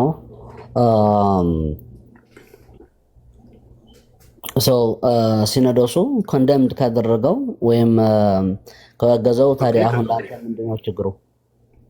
የትኛው ገድለ ዮሐንስ ነው የተወገዘው? I have no idea. I'm not a part of the synod. You're not the part of the synod. Okay. የሲኖዱ ፓርት ባትሆንም እንደ ምእመን ግን ገድለ ዮሐንስ መጥምቅ ተወግዟል ሲባል የትኛው ገድለ ዮሐንስ መጥምቅ ብለህ ጠይቀህ ታውቃለህ? ስንት አለስ ብለህ ጠይቀህ ታውቃለህ? አላቅም። የትኛውን ማን የጻፈውን ተወገዘ አላቅም። ስለዚህ ይሄንን ግልጽ ማድረግ የነበረበት ማን ነው? የማወቅ ግዴታ አለኝ። ቤተክርስቲያን አይደለችም እንዴ? ኦርቶዶክስ አይደለ? አዎ ቤተክርስቲያን ናት። ግን ሲኖዶስን የወሰነው ውሳኔ የማወቅን ግዴታ አለኝ ወይ? አለብህ። በምን? አሁን ሲኖዶሱ ተነስቶ ከዛሬ ጀምሮ ማርያም ታማልዳለች የሚለውን ትምህርታችንን ትተናል ቢልህ ማወቅ የለብህ? ምን አንተ ዝም ብለህ አይ ኦርቶዶክሳዊ ነኝ ብለህ ማርያም ታማልዳለች እያልክ ልትቀጥል ነው? አይችልም። እንደዛ ሲኖዶስ እንደዛ ብሎ መወሰን አይችልም። ሲኖድ እኮ አይደለሁም አልከኝ እኮ አይደል? ሲኖድ ካልሆንክ ከወሰነ ምን አንተ እኮ ማወቅ አለብህ የለብህ? አይደለም። ቆይ like you don't get the point. so በመጻሕፍት ያለ ይህን ሀሳብ ሲኖዶሱ ኮንደም እንዳደረገው ሀሳብ አይደለም፣ ሀሳብ ሙሉ መጽሐፍ ነው የተወገዘው። so now like you're asking me የትኛውን መጽሐፍ ነው? አማርኛ እኮ ቅልጭ አድርገህ ታወራለህ ወንድም አለ። ለምን ደግሞ አማርኛ ማታወራው? ቆይ like okay አማርኛ አማርኛ ለኔ ሁለተኛ ቋንቋ ነው። so እስከተገባባን ድረስ አረበኛን ቢጨምር ሁለተኛ ቋንቋዬ ነው። እሱ እዚህ ስለምኖር ነው እኔ እንትን ማድረገው ማለት ነው የሚጨምረው። አረበኛን ቢጨምር ምን ችግር አለ? ቋንቋ አጣላለም። ቀጥል አሁን ወደ ሀሳቡ። ኤግዛክትሊ ሶ አንተም እየጨመርኩ ነበርኩ። ብዙ ኦዲየንሳችን አማርኛ አንተን ያው ምንም ችግር የለውም። ወደ ገደለው ቃሉን ግልጽ አድርገው ብዬ ነው። ምንም ችግር የለውም። አሁን አንተን እየጠየቀኝ ጥያቄ ምንድን ነው? የትኛውን ገድለ ዮሐንስ ነው የገዘችው አልከኝ። እኔ እንጃ አላውቅም አልኩ። ኦኬ ብዙ ቆይ ገድለ ዮሐንስ ብዙ ህትመቶች ሊኖሩ ይችላሉ። በብዙ ሰዎችን የታተሙ ሊኖሩ ይችላሉ። ልክ እንደ ባይብል ቨርዥን ማለት ነው። ገብቶ እሺ፣ የትኛው ገድል ነው አሁን በሲኖዶሱ የተወሰነው? ይሄ ነው ትክክል የተባለው? የምን ስለምታምንባቸው ስለምታስተምርበትም ዲያቆንም ስለሆንክ አሁን የትኛው ገድል ነው በሲኖዶሱ ትክክል የተባለው? ሲኖዶስ ታትሞ የሚያውቅም ትቀበላቸዋለህ አይደለ? ቆይ ኧረ ወዳጄ ትቀበላቸዋለህ? እቀበላለሁ ብለሃል እኮ። ኦፍ ኮርስ የስ እቀበላለሁ አልኩ። በቃ ቅድም ምን አልከኝ? እቀበላለሁ ስትል ጨርሰኝ። እኔ አይደለም የተናገርከው ተጠያቂ ስትል የሰማሁም እኔ ነኝ ስታወራ ወንድም ማለት ነው። ተጠያቂ እኔ እስከሆንኩ ድረስ እኔ ነው ማብራራት ያለብኝ። አውርተህበታል እኮ በምን መልኩ ነው እኔን የምቀበለው የምለውን እኔ ነው። አይ አንተ እንደ ጠያቂ መጠን አንድ ጥያቄ ጠይቀህ ዝም ብትል፣ እኔ እንደ ተጠያቂ መጠን ደግሞ እኔን ብዙ ብናገር ነው ጥሩ። ምክንያት ተጠያቂው እኔ ነኝ። ጥያቄ ፈጥሮብኝ እኮ ነው የተናገርከው ላይ። ለዛ እኮ አሁን እየጨምሬ እኮ እየጠየቅኩ ነው እንዴ። በሲኖዱ የጸደቀ ከሆነ በኒቅያ ጉባኤ የጸደቀ ከሆነ እቀበለዋለሁ ብለኸኛል አላልከኝም? መጀመሪያ እሱ ላይ እንስማ። በኒቅያ አላልኩህም። መጀመሪያ አድምጠህ ስማ። በኒቅያ የጸደቀ ነው ያልከው። ኦኬ፣ ጉባኤ ሰደቅያ ነው ያልኩህ። እሱም ይቅርታ አድርግልኝ። ኦኬ፣ እሱ ጉባኤ ካርቴጅ ለማለት ነው። ኦኬ፣ ካርቴጅ ለማለት እሺ፣ ካርቴጅ ለማለት ነው። እሺ፣ አስወጥቼ ላሳይህ እችላለሁ። እሱን የመጽሐፍ ቅዱስን ዝርዝር የቡሪያትና የሐዲሳትን መጽሐፍትን ከዘረዘረ በኋላ አዲሽናሊ ብሎ እንደገናም በተጨማሪም የሰማዕታትን ምስክር የሆነ በቤተ ክርስቲያን ውስጥ እንዲነበብ እንወስናለን ብሏል። አሁን ነው የሰማዕታቱን መጻሕፍት ዝርዝር አላስቀመጠም። ምክንያቱ ሰማዕታት እስከ መጨረሻ ዓለም ይኖራሉና። የሰማዕታቱ ምስክር ምን ማለት ነው? አሁን እኮ ለምንድን ነው የምታረዝመው ዲያቆን? እንዴ እዚህ ጋር እኮ አሁን የኦርቶዶክስ አውደ ምሕረት ላይ እኮ የምትሰብክ አደረከው። ቆያ ዲያቆን የተጠየቀው በቃ በጣም እኮ ግልጽና አጭር እኮ ጥያቄ ነው። ገብቷል? ድርሳንና ገድላት ድርሳናት ታምራቶችን ትቀበላቸዋለህ? የወሰነው አልከኝ። የወሰነው ይህና ይህን አላለም ለማለት ነው።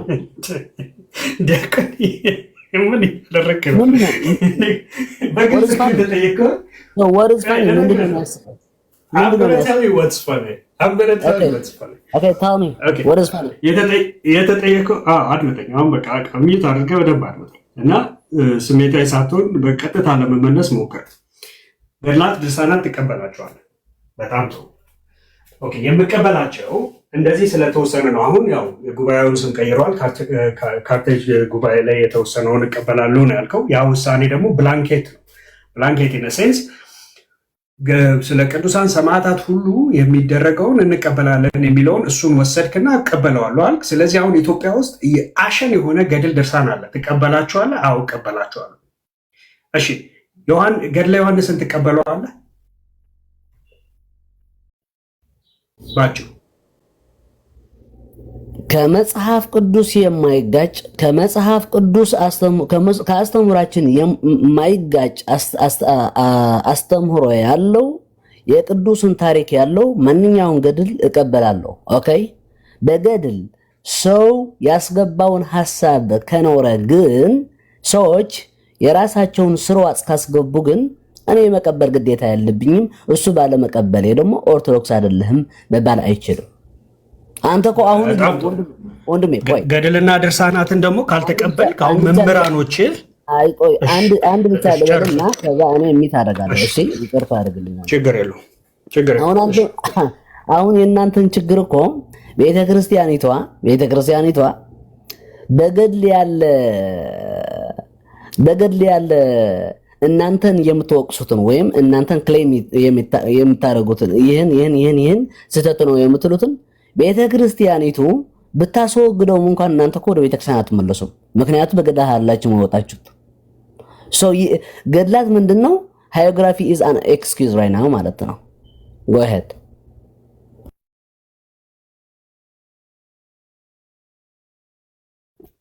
በጣም ጥሩ። አሁን አንተ እንደ መጽሐፍ ቅዱስ እየመረመርኩ ነው የምቀበላቸው ብለሃል። በጣም ጥሩ። መጽሐፍ ቅዱስ ጋር ከተጋጩ ወንድምነት ከይከፋ አንድ ጥያቄ ለዲያቆን ጽጌና ልጠይቀውና ቴንኪዩ። እስኪ ከገድለ ዮሐንስ ለአንድ ጥያቄ ልጠይቀው።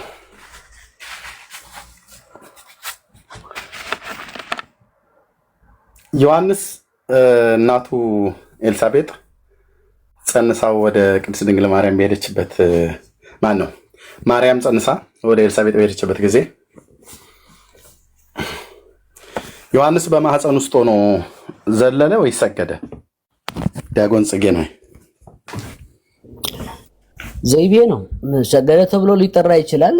ስግደት እንዲያው እንደምታውቀው በእጅህና በግንባርህ ተደፍተህ የሚደረግ ነውና ህፃኑ እዛ ማህፀን ውስጥ ሆኖ እንደዛ አደረገ ማለት አይቻልም። ኢትስ ፋክት ነው፣ ኢትስ ሎጂክ። ግን ምን እንበለው? በዘይዴ ሊባል ይችላል። ምን ችግር የለውም። በዘይቤ ሊባል ይችላል። ስላለው ነው በዘይቤ የሚባለው ሊባል ይችላል። በቅኔ አነጋገር የተለያየ የንግግር ዘይቤ አሉት። ላይክ አንተን ማትቀበል እንዴት እንዲህ ይባላል ምናምን ብለህ ማትቀበለው ነገር ሊኖር ይችላል። እሺ ዘለለ ወይ ሰገደ? መጽሐፍ ቅዱስ ዘለለ ነው የሚለው አይደል? ዘለለ ነው የሚለው። ኦርቶዶክስ ክርስቲያን ሰገደ ብላ ታስተምራለች አይደል? ምንም ችግር የለውም። ሰገደ ማለት ታስተምራለች አይደል? መጀመሪያ ችግር አለው የለውም አይደለም? አዎ ገድሉ ያስተምር ይላል። ሰገደ ብላ ታስተምራለች አይደል? አዎ ገድሉ ይላል። ገድሉን ብቻ ሳይሆን በሌላ በዜማ መጽሐፍትም ላይ በከመ ሰገደ ለወልድኪ ዮሐንስ በከርስ ይላል አይደል? አዎ ይላል። ምንም ችግር የለውም። ለኔ ምንም ችግር የለውም። ይሄን ነገር ምንም ለወልድኪ ነው አይደል የምትለው በዜማዋ ላይ ለወልድኪ ይላል። እሺ ለእሱ አሰግዷል? ሊሰግድ ይችላል። ምን ችግር አለው? በምን ችግር አለው ነው እንዴ? መረጃ አምጣ እንጂ። አዎ ምንም ችግር የለውም። በምን ችግር የለውም ነው ማለት ነው። this is ኦርቶዶክስ ወገኖቼ። አዎ ምክንያቱ እኛ ኦኬ ኤርሚያስ በምን ችግር አለው? ዲያቆን ስኬና በምን ችግር አለው ነው?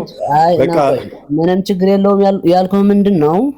እኛ ስግደት ሁሉ አምልኮ ነው ብለን አናምንም። ኦኬ እኔ አምልኮ ነው አይደለም ድንግል ማርያም ወርሺፕ አደረገ በመጀመሪያ ሰግዷል።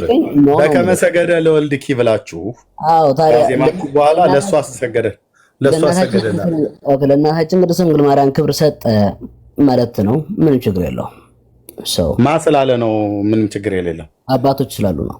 የትኞቹ አባቶች? ከሐዋርያት ጥራልኝ። አባቶች እንግዲህ ከሐዋርያት የሚጀምረው ከሐዋርያት እያሉ የለም። ምክንያቱም ሐዋርያት መጽሐፍ ቅዱስን አልተረጎሙም። ከሐዋርያቱ ቀጥሎ ያሉት በሙሉ ሐዋርያቱ ካላሉት ከሐዋርያቱ ቀጥሎ ያሉት በሙሉ በዚህ ጉዳይ ላይ ያሉት ፍሩሽካ ነው።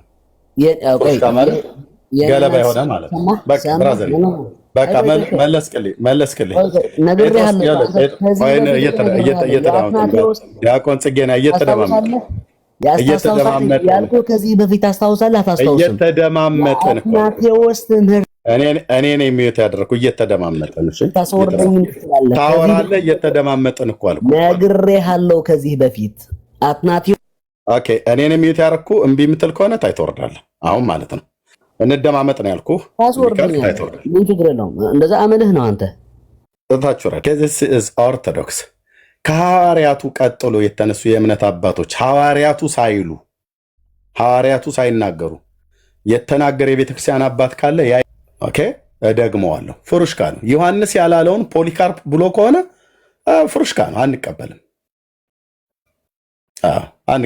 በቃ ዲያቆን ጽጌና የታቸውን ብራዘር ደግመህ ገዝታ ትላክ እንደ አንተ ስርዓት ግብረ ገብ እንኳን አትሳትማር ነው። ዝም ብሎ ታንሲኡ ላጻሎቲ ምናምን ነገር ብቻ የምትለው ግብረ ገብ ተማር እንጂ ሚዩት አድርግና ላውራና ጨርሼ ልስጠስ ብዬ ስልህ ብቅ ጥልቅ ትላለህ። ኦኬ ምንድነው የቤተ ክርስቲያን አባቶች ብለህ ካልክ ከሐዋርያቱ ትጀምራለህ። ከሐዋርያት ማን ነበረ ዮሐንስ በማህፀን ውስጥ ሆኖ ለማርያም ሰገደ ብሎ ያለ? የለ። ከሌለስ ቅዱስ አትናቴዎስ ብለህ ብትል እዛው ዳርያስ ትባላለህ። ጴጥሮስ ያላለውን አትናቴዎስ ኬት አምጥቶ ነው የሚናገረው? ማቴዎስ ያልጻፈውን ኬት አምጥቶ ነው ዮሐንስ አፈወርቅ የሚናገረው? ከተናገረ በቃ የአትናቴዎስ ተራ ወሬ ነው ማለት ነው። ኦኬ ፍሩሽካ የሆነ ወሬ ማለት ነው። መረጃ አልቦ የሆነ ወሬ። ሉተር ቢሆን ማ ቢባል እኛ የቤተክርስቲያን አባቶችን እንቀበላለን። ስንቀበል ግን በመጽሐፍ ቅዱስ ለክተን ነው። የመጀመሪያ ሐዋርያት ምን አሉ በዚህ ጉዳይ ላይ? ምንም ያሉት የለም። ስለዚህ ዝም ብሎ ተራ አንቶ ፈንቶ የሆነ ወሬ ነው ማለት ነው። ጽጌና አንዴ እድል ልስጠው። ኦኬ ልብ በል ስማ፣ አንዴ ስማኝ። ከዚህ በኋላ ሚዩት አድርግ ብለን ስንል ሚዩት አድርግ። ኦኬ እኛ አታወራም አላልንም። መታችሁ የምትፍጨረጨሩት የምትላላጡት በዚህ ነው። ግብረ ገብ የላችሁም። እሰው ቤት ውስጥ ገብታችሁ አለቃ ትጮታለህ። ልጨርስና እሰጥሃለሁ ነው ያልኩህ ቅድም፣ ልክ እንደተደማመጠ ማለት ነው። ዞሪ በዛው አብረን እንድጠይቅልኝ ስለፈልግ ነው። እና እኔ ፐርሰናሊ ማወቅ እፈልጋለሁ የትኛው የቤተክርስቲያን አባት ለማርያም ሰገደ ብሎ እንደተረጎመ ይንገረን። ያው ራሱን ከፈለገ ቴንክ ዩ። እና ይሄ ነው የምለው። እዚያ ላላችሁ ሰዎች ከሐዋርያነ አበው ብሎ የሚል ካልወጣህ ላስወርድ ነው ወንድሜ። እታች ውረድ። ኦኬ የተደበቀው ለሌላ ነው። እሺ ምንድነው ከሐዋርያነ አበው የሚባል አስተምሮትኛ የምንቀበለው መጀመሪያ ከሐዋርያቱ ሲጀምር። ሐዋርያነ አበው ተብሎ የሚባሉት ሐዋርያቱ ያልተናገሩትን በኋላ የተነሱ የቤተክርስቲያን አባቶች የተናገሩ የተባለው ማን እንደጻፈው እንኳን በቅጡ የማይታወቅ መረጃና ማስረጃ እንኳን እናምጣ ብለው ቢሉ ትክክለኛ ምንጩ እሱ መሆኑ እንኳን የማይታወቅ እንደው ቢሆንም እንኳን አልኩ ፖሊካርፕ የዮሐንስ ደቀ መዝሙር ነው ተብሎ ቢባል አግናጤዎስም ሄሬኔዎስም ተናገሩ ተብሎ ቢባል የሚመዘነው የነ ሄሬኔዎስ ንግግር በነ ጴጥሮስ መልእክት ነው፣ በነ ጳውሎስ መልእክት ነው የሚመዘነው። ኦኬ አለቅ። ስለዚህ ከሐዋርያቱ ትምህርት የማይስማማ የተናገረ የቤተክርስቲያን አባት ጌታ ኢየሱስ ምስክር ነው፣ እኔ አልቀበልም። ትውልድ አትቀበል። የምንቀበለው ከአባቶች ከተባለ እነ ጴጥሮስ ናቸው አባቶቻችን፣ እነ ማቴዎስ እና እነ ጴጥሮስን አባቶች ብለህ ካልጠራ ከመተህ ከአራተኛውና ከሶስተኛው መቶ ክፍለ ዘመን ላይ የነበሩ ሰዎችን ለምን የሁለተኛው መቶ ክፍለ ዘመን ላይ የነበሩ ለምን አይሆኑም? ኒቅያ ላይ የተቀመጡ ለምን አይሆኑም? ዳርያዝ ነው መባል ያለበት። እንደ መጽሐፍ ቅዱስ ካልተናገሩ በቃ አልተናገሩም። የእነሱ ንግግር የኛ የህይወታችን መመሪያ ሊሆን አይችልም በፍጹም። ማንም እናቱ የወለደችው መጥቶ በግድ ልትቀበል ይገባል ብሎ ሊለኝ አይችልም። በግድ የምቀበለው የጴጥሮስን መልእክት ነው። በግድ የምቀበለው የማቴዎስንና የነ ጳውሎስን የተቀበልኩትም የምቀበለው ትውልድም ሊቀበለው የሚገባው አለቅ።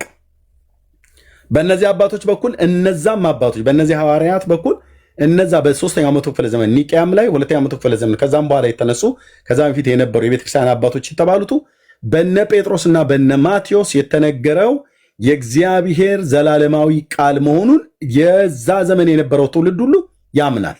እኔስ አምናለሁ። ከሰሩት መልካም ስራ አንዱ እግዚአብሔር መንፈስ ያለበትን መጽሐፍት ለይተው አስቀምጠዋል። ጌታ እግዚአብሔር ዘመናቸውን ይባርክ። ኦኬ እንጂ ሁሉንም ያወሩትን አርቲ ቡርቲ ሁሉ የመቀበል ግዴታ የለብንም። አግናጢዎስ ተኛለህ እንደ መጣ ከጴጥሮስ ጀምር እንጂ ማቴዎስ በለ ከእነሱ ጀምር። የፖሊካርፕ ንግግር ከዮሐንስ ጋር የማይገናኝ ከሆነ ዳርያዝ ነው መባል ያለበት። ዳርያዝ አይ ፖሊካርፕ እንደዚህ ብለው ዞር በል እባክህ ብራዘር። እኔ እግዚአብሔር የጠራው ታላቁ ሐዋርያ የዘብዴዎስ ልጅ ዮሐንስ 5 መጽሐፍ የጻፈው የእሱ ደቀ መዝሙር ስለሆነ የእሱን ደቀ መዝሙር ሙሉ በሙሉ እንደ መለኮት ቃል ስልጣን ሰማው ብሎ ያለኝ እግዚአብሔር የለም። በቀደሙት ሐዋርያት የተጻፈውን ቃል አስቡ ነው ያለው ይሁዳ በመልእክቱ ላይ አለቅ። በሙሴ ሕግና በነቢያት በመዝሙራት የተጻፈው ነው ብሉይ ኪዳን የምቀበለው አለቅ። በሁላችን ጌታ በኢየሱስ ክርስቶስ የተሰበከውን ወንጌል እና በቅዱሳት ሐዋርያት የተጻፈውን የእግዚአብሔር መንፈስ ያለበትን መጽሐፍት ነው የምንቀበለው። ከዛ ውጭ ፖሊካርፕ የሰጠውን ኮሜንታሪ እሱን እንደ መለኮት ቃል አድርገህ ተቀበል ብለህ ካልከኝ በእውነት ስቅብሃለሁ። ይህም ትውልድ እንዲስቅብህ ነው የማደርገው። አንተ ትውልድ ጳውሎስ የተናገረውን ስማ፣ ኢየሱስ ክርስቶስ ያለውን ስማ፣ የብሉይ ኪዳን ነቢያት ያሉትን ስሙ፣ እነ ጴጥሮስ ያሉትን ስሙ። ከዛ በኋላ የቤተክርስቲያን አባቶች እንደ እግዚአብሔር ቃል ትክክል ነው ብለው ያመኑትን እሱን የምንቀበለዋለን ማንቀበለዋለን። የጴጥሮስን ይሄኛውን ተቀብዬ አንደኛውን ጴጥሮስ መልእክት ተቀበላለሁ፣ ሁለተኛውን አልቀበልም ልቆጣጠረዋለች። አንድ ቀን ከባሌ ጋር ተኝ ብላ ባሏ ብብት ስር ወስዳ አሮጊቷ ብታስቀምጥ ተው እንጂ ወንድምዬ፣ ቤቱ ስርዓት አለው። ባሪያይቱ እንደመቤቲቱ ያረጋታል እንደሚባለው እንደዛ ያደርጋችሁ እዚህ ስትመጡ ለማለት ነው። ያው ቴንኪው ወንድምነት ቀጥል። ቴንኪው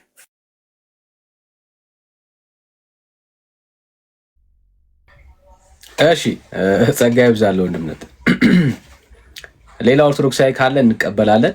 ካላችሁ አንድ ቁጥር ጻፉልን፣ እንቀበላለን ወይ ደግሞ ሪኩዌስት ላኩልን። እሺ ቀበለው ዳኒ ይቅር ይበልህ። እሺ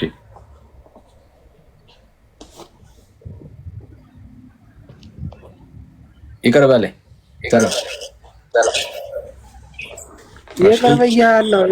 ይቅር ብያለሁ። ከየት ቤተ እምነት መጣ? ከጴንጤ።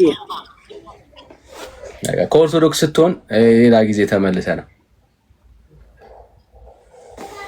አሁን ኦርቶዶክስ ነው የተቀበልን ያለ ነው።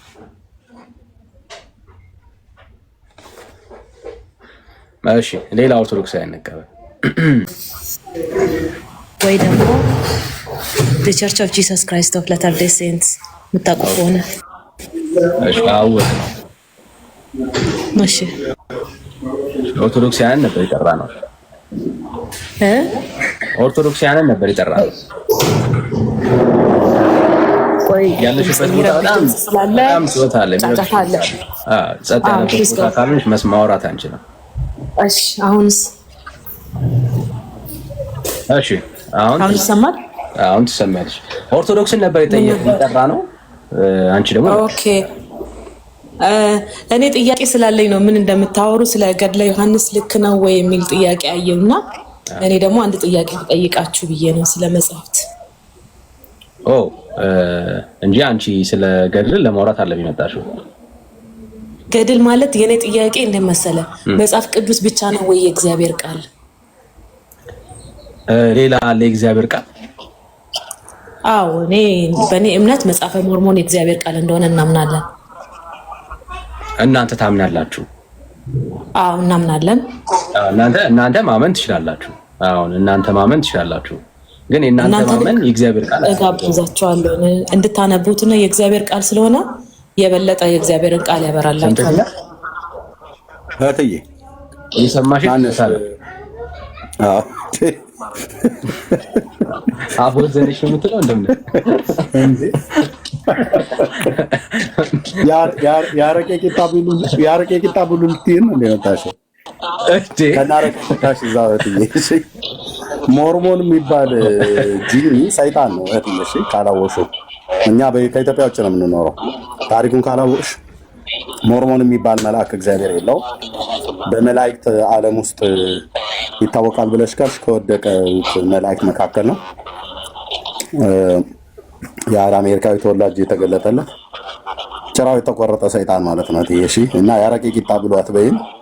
እኛ የህይወት ቃል መጽሐፍ ቅዱስ ብሉይና አዲስ ኪዳን እንደቀደሙ ነቢያትና ሐዋርያት የተነገራለ መጽሐፍ ቅዱስ አንብቢ። ከናረቄ ቂጣ ሽታችሁ ረጅ እህቴ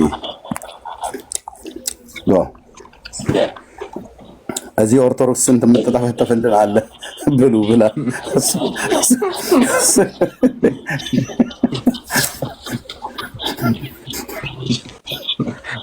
እንዴ ይሄ ገድል ራሱ አላልኩም እንኳን ሌላ ገድል ተጨምሮ ማለት ነው። እንዴ ታዲያ ፊቷን ታጥባ ብቅ አላለችም? ተቀበሉ ብላ ያረቄ ቂጣ ብሉ። ሞርሞን የሚባል እምነት ያረቄ ቂጣ አይነት ነገር ያረቄ ቂጣ እንኳን ጥቅም አለ። ዳር ያዢ ማንሽ ወይዘሮ ትንባለ ዞር በይ።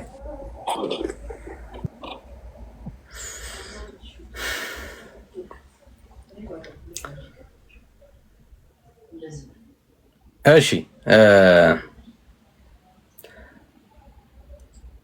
ዋዜማ ሰላም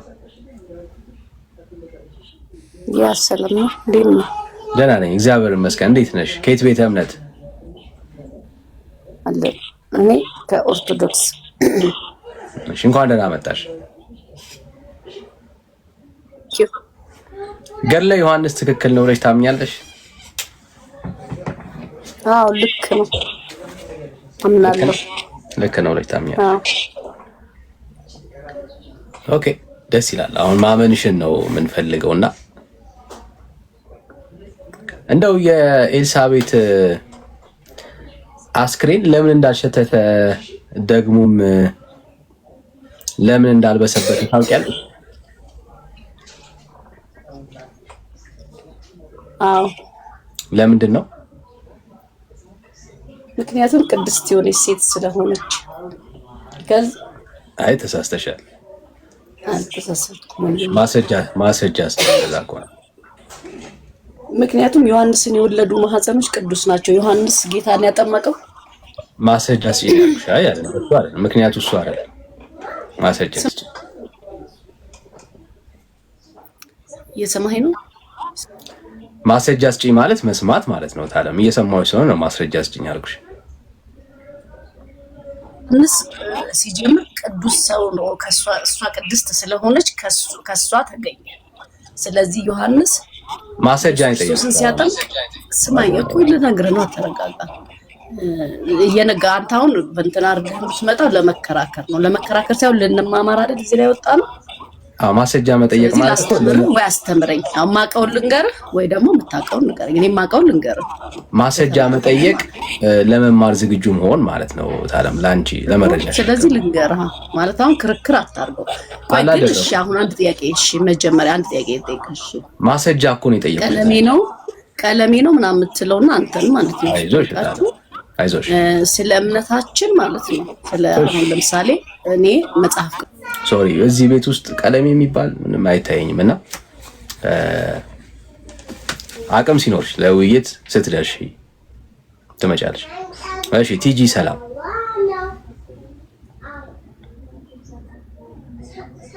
እንዴት ናችሁ? ሰላም ናችሁ? ደህና ነን። ከየት ቤተ እምነት?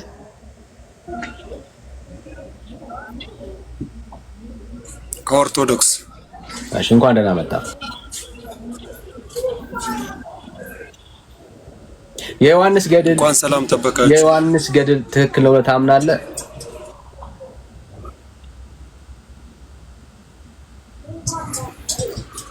ያው ኤዲት ተደርጎ ከመጨመሩ በፊት ያለው ትክክል ነው። ምክንያቱም ግን ከዮሐንስ ገድል በፊት በክርስቶስ ገድል አልተስማማንም ከእናንተ ጋር። በዮሐንስ ብንስማማ ምንድን ነው ጥቅሙ? ማን እንደሆነ ታውቃለህ ወንድም? በክርስቶስ ገድል እኮ አልተስማማንም። መስፍን ደበሎ ለብሶ ነው የመጣው። በል ደበሎ ነው አለ ጮራደ። አይ ቀጥሉ እናንተ እዛው ያወሩ። እሺ ዛሬ ዮሐንስን ያነሳ ነው። ሌላ ቀን ደግሞ ስለ ኢየሱስ እናወራለን። የዮሐንስ ገድል ትክክል ነው ብለህ ታምናለህ?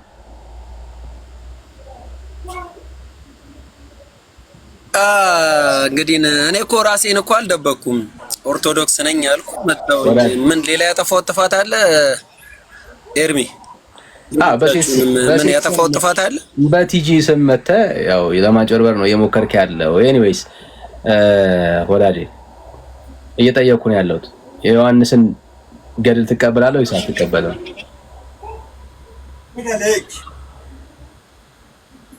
ዮሐንስ ገድል እንግዲህ አንተ የጨመርክበትን አልቀበልም። ቤተክርስቲያን የነቃችሁ በዛ ነው። እናንተ እንደምትጨምሩት እኮ ይታወቃል። እሺ የትኛው ነው ዮሐንስ? ስለዚህ አልቀበልም። የትኛው ነው? የመጀመሪያውን ግን እቀበላለሁ። የትኛው ነው የተጨመረው? አንተ ኤዲት አድርገህ የምትጨምሩት አንተ ራስህ ኤዲት አድርገህ እናንተ ራሳችሁ ኤዲት አድርጋችሁ የምትጨምሩትን ማለት ነው። የትኛው ዮሐንስ ብቻ ሳይሆን ሌሎችም ገድላቶች እኮ እየተጣሩ ነው። የትኛው ነው እኛ የጨመረው? ግን አሁን ዳንዬ እንግዲህ ካወቃችሁኝ አይቀር በክርስቶስ ገድል ለምን እዚህ የፈለገው ሰው እኔ ሁሌ እሺ ቴንክ ዩ መስማት አለብህ። የትኛው ነው እኛ የጨመርነው መጽሐፍ? ማይክን ክፈትና አውራ። ቤተክርስቲያን አሁን እየሰማኝ ከሆነ ማለት ነው ቤተክርስቲያን እጸጽ ነው ብላ ያወጣቸው ከመጀመሪያው ከገድሉ ልጬ እናንተ አትማቸው ኤዲት አድርጋችሁ ያሰራጫችሁትን ማለት ነው። ማስረጃ አንተ። ስለዚህ አንተም ያው ቁጭ ብለህ ማስረጃ አንተ እነ ኤርሚም ኤዲት አድርጋችሁ ስለምችል ማስረጃ አንተ። ቤተክርስቲያን ያለ ቤተክርስቲያን እኮ በግልጽ እኮ ተናገረ።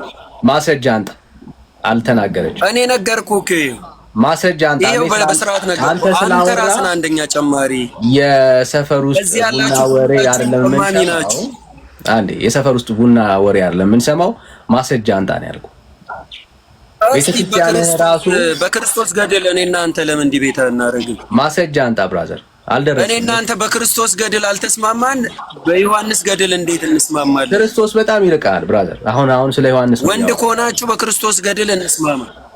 የተነሳው ሀሳብ ላይ ማውራት አቅም አለ ወይ? አንተ አታውቀውም እያልኩ እኮ ነው። አንተ ዳንክበትን አጣቅ በክርስቶስ በዮሐንስ ገድል ትለኛለህ። ኦኬ የዮሐንስ ገድል ብንስማማ ባንስማማ ዳንዬ እታች ሆነ ቁጭ ብለህ ታፕ ሼር አድርግ። ለውይይት በጣም ገና ነህ ብራዘር። እሺ ሌላ ኦርቶዶክሳዊ ካለ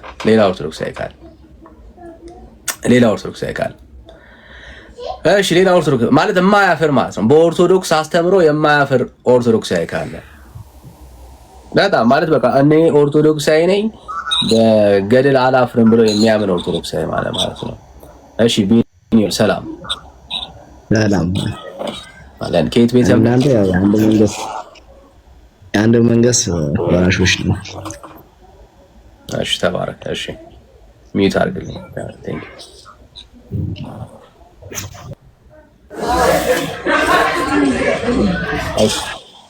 ሌላ ኦርቶዶክሳዊ ሌላ ጸጥ ያለበት ቦታ ያለ አቤነዘር ሰላም ዳንዬ የምወድህ እንዴት ነህ? ሰላም ነህ? እግዚአብሔር ይመስገን። እኔ ላመሰግንህ ብቻ አመስግኜ ልወርድ ነው። በርታ፣ ወድሃለሁ ወንድም ማለት ጌታ ተባረክ። እኛ ምንም መሰገን ነገር የለም። ያ የሚመሰገን ያለው እሱ ነው። እሱን አንተስ አትመሰገንም? እኛ ምንም ምስጋና አይገባንም።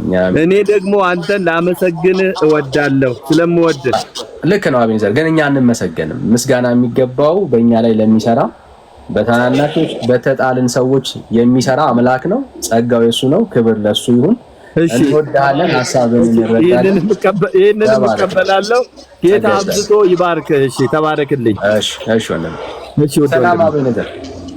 ሰላም ወንድምዬ። ቴንክ ዩ አቤኔዘር። ከታች ያለው ሰላም አቤኔዘር። የስ ወንድምነት ስልክ አንድ ያንሳልኝ። እሺ ሚዩት አድርገው እዚህ ላይ ብሎ ያለው ስልክ አንሳልኝ በውስጥ። እሺ ወንድም እስከዛ ኮንትሮል አድርጉት። እሺ ብርክ ያንሳልኝ።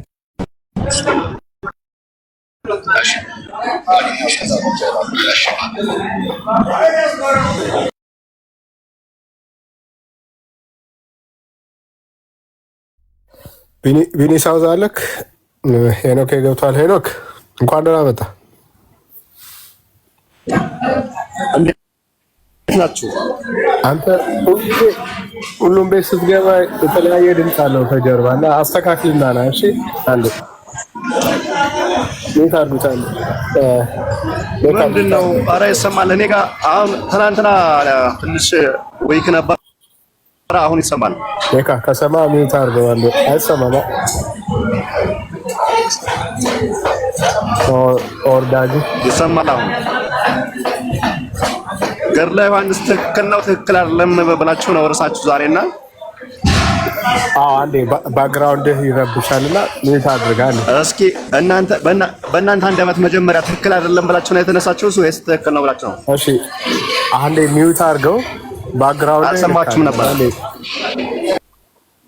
እሺ ሞዴሬተሮች ቴንክ ዩ ተባረክ። ሄኖክ በጣም ነው የሚረብሸው። በእናትህ ወርደህ አስተካክለና ድምፅህ ማለት ነው። በጣም ነው የሚረብሸው። እሺ ሌላ ኦርቶዶክሳውያን መግባት ትችላላችሁ። አንድ ቁጥር እንጽፋችሁ መግባት ትችላላችሁ ኦርቶዶክሳውያን። እስከዛ ደግሞ የኛ ቤተሰቦች ያው ማድረግ የሚገባችሁን አድርጉ። ታፕታፕ አድርጉ፣ ኮፒሊንግ ሼር አድርጉ። ታፕታፕ አድርጉ፣ ኮፒሊንግ ሼር አድርጉ። የኛ ቤተሰቦች ይህንን አድርጉ። ኦርቶዶክሳውያን ካላችሁ በገድለ ዮሐንስ ወይም በታገደው ገድል እየተነጋገርን ነው። ገድለ ዮሐንስ ልክ ነው። የቀድሞ የምትሉት አለ፣ የተጨመረው የምትሉት አለ። የቱ ነው የተጨመረው? የቱ ነው የቀድሞ? የቀድሞ እሱ ራሱ ትክክል ነው ወይ እያልናችሁ ነው። ኦርቶዶክሳውያን አንድ ቁጥር እየጻፋችሁ መግባት ትችላላችሁ። ከታች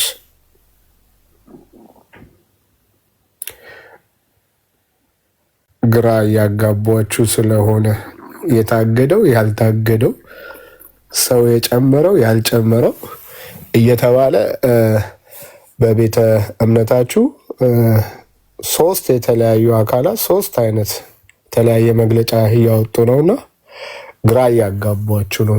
ቢሆንም ግን ያላችሁ ደግሞ የምትቀበሉ አላችሁ። አሁን እናንተ ጋር ገብታችሁ መወያየት ትችላላችሁ። ያንን እናድርግ። ቤተሰብ ሼሩን፣ ኮፒ ሊንኩን አሳድጉት። ታፕታፑን ተባረኩ። ታፕታፑን አሳድጉት። እስከዛ ቴንክ ዩ ጆናታን፣ ተባረኩ። የላችሁም ኦርቶዶክሳውያን ከዚህ 700 አካባቢ እንደገና ቢሃይንድ ባያላችሁ ግቡና ሞግቱ፣ ግቡና መክቱ ቤተ እምነታችሁን ማለት ነው።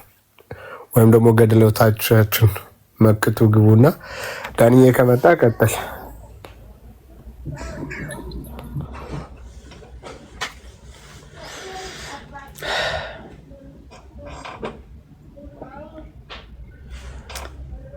እሺ ወገኖች እኔ ጋር የተቋረጠው ወይስ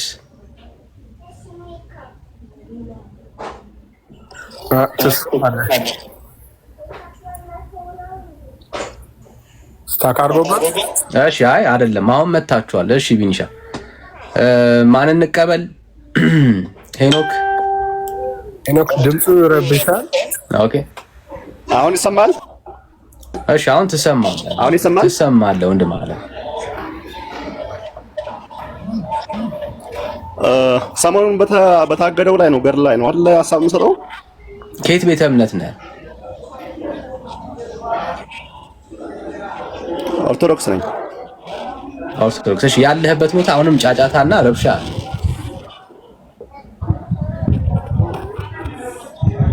አሁን ያለሁበት ምንም አይነት ጫጫታ የለም። እንግዲህ እስኪ ለእኛ ግን ከጀርባ የሆነ ኮኔክሽን ችግር በስተቀር አሁን ላይ የለም። ጫጫታ ያለህበት ቦታ እንደሆነ ነው ለእኛ የሚሰማን ወዳጄ።